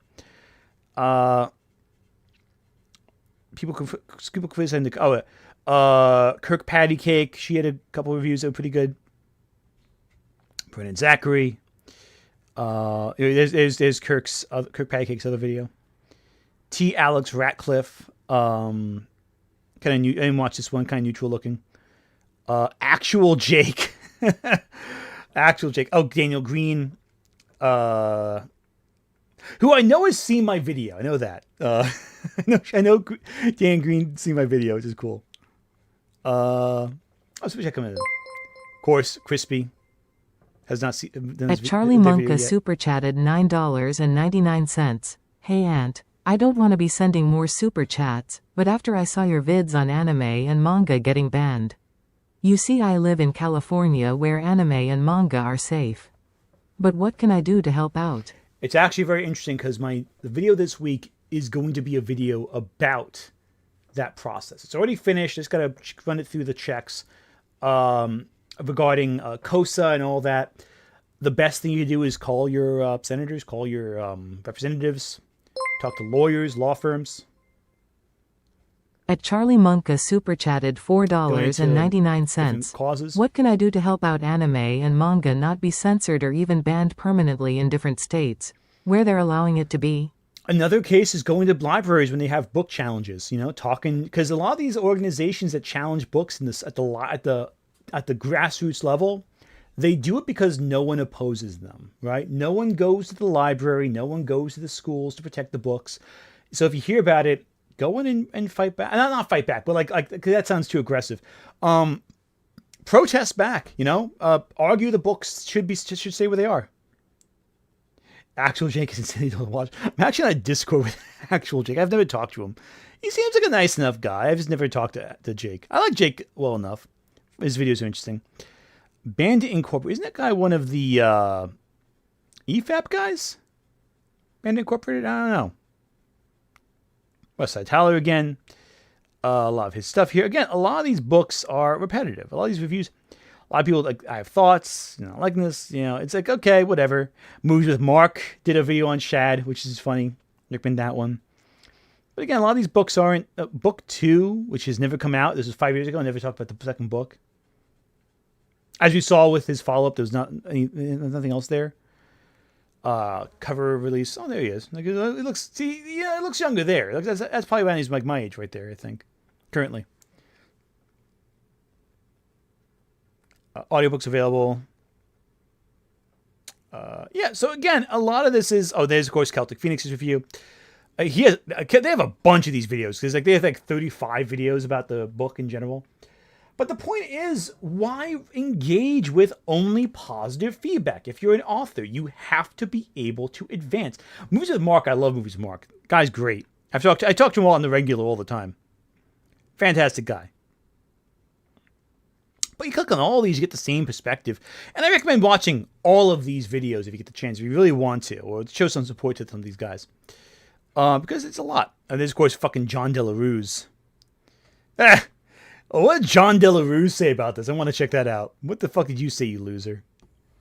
Happy Sunday, my friends. I'm always happy to report on positive things going on in our culture. It doesn't seem like we have enough of them. Even though I know that we're on the right track, 2022, honestly, has been a better year than ever before in terms of independent creators doing what's right. Of course, Razor Fist talks about this when he calls it the Iron Age.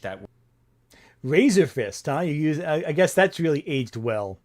Well, actually, how's John DeLuise? Okay, John DeLuise is not doing too hot.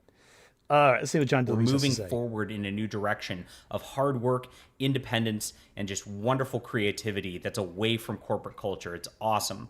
So I'm very, very happy to report about what is happening. It's so funny how the grifters are like, we're so away from corporate culture, but then they're like shills for Daddy Ellison with Paramount.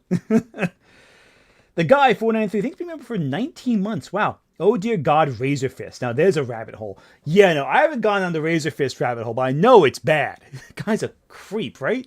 Yeah, no, exactly. With John of the Rice, Shadow of the Conqueror, along with Mike Miller, who is the artist and adapter of his novel. And it's really crushing it to a level that, like, I don't think people understand how good and how high this is. It's awesome. So we're going to check that out today. My name is John De La Rose. I'm a #1 best-selling author and award-winning comic creator. This is my next volume. Stop shilling. Has hit $535,000. I'm really doing a $500,000 congratulations here, but this is actually pretty high, being at the 535 marker. And they just extended the campaign for an additional 15 days before they go to print with this. Awesome stuff right here. So this is a cool story. The reason I really like this, it's a cool story, John DeLuise, huh? Okay. Again, here's the thing. The fact it got $500,000 raised, that's impressive. Shad also had a audience of over 1 million. So yeah, he got funded. I like the story and everything that Shad's doing is one. Shad really has like a really great positive outlook on culture, on life, and is really just immersed in fantasy genre. He really knows what he's doing here. And I've actually read this comic already. I'm good friends with Mike Miller, and he showed me the PDF of this, the advanced copy of it. And I'm actually backing a physical copy myself because of this.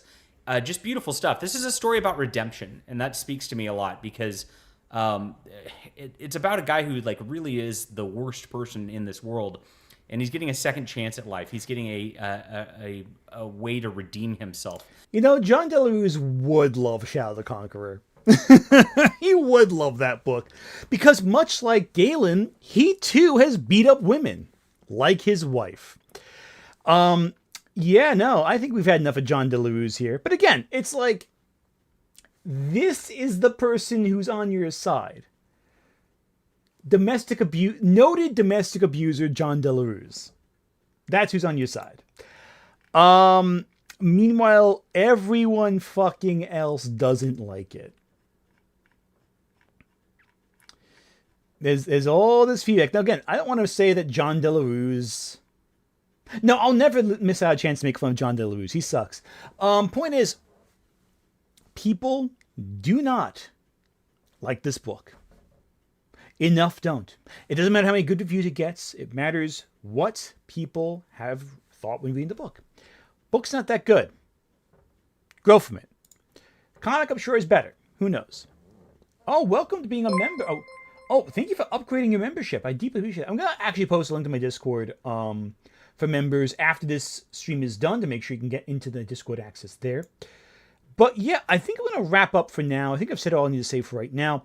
Friday's video is going to be a lot smaller, a little more low-key, because the Shad video took a lot of effort out of me. It was a lot of work. I'm hard at work working on the next big video, but it's going to be a few I've been working on for a while now. They're going to be coming out. You will hopefully enjoy them. They're all good videos, but at least I think they're good. But the next really big one I'm working on is going to be my Wonder Woman video. That's going to put the most effort into for right now. Hopefully be done within a couple weeks. We'll see. Everything between now and then, though, there's a lot of good stuff coming. A lot of stuff down the pipe that look really exciting for me to put out. And I'm hoping you all enjoy it after I take a mental health break this week. Because, oh my God, this was all... I don't think people realize how long I was writing. And when you're raising a kid, you know how much time to fucking work on these videos. So hopefully I'll be able to recover and come back at Wonder Woman with a more firm stance, you know. At Maryland 614 super chatted $2.04. No John Delarue's. Heidler bad. Full stop. John Delarue sucks.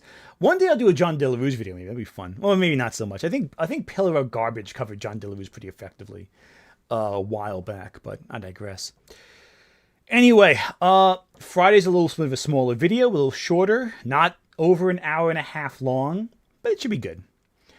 And we have more coming up as we go. And listen, I want to just thank everyone for sticking with me, and thank you so much for watching my most recent video. It's good to know that you all are interested in watching some... I mean, you all want to shit on Shad, I'm sure, too. I have no illusion. That's why the video was so successful. But it's good knowing that so many people are enthusiastic about what I do, because it is assuring. I am not blind to feedback. I always read feedback. But it's good to know people are willing to stick it out no matter what I do. And hopefully the next video will be even better, you know? That's what listening to feedback always does. You learn and you grow. I think if you watch my old videos, you can see definite improvement as we've gone on, because every single thing I've worked on, I try to do better next time. So, thank you everyone so much for watching. Hopefully you come back this Friday for the next video, and the next one hopefully. And I'll see you all next time. Take care, everyone. Bye-bye.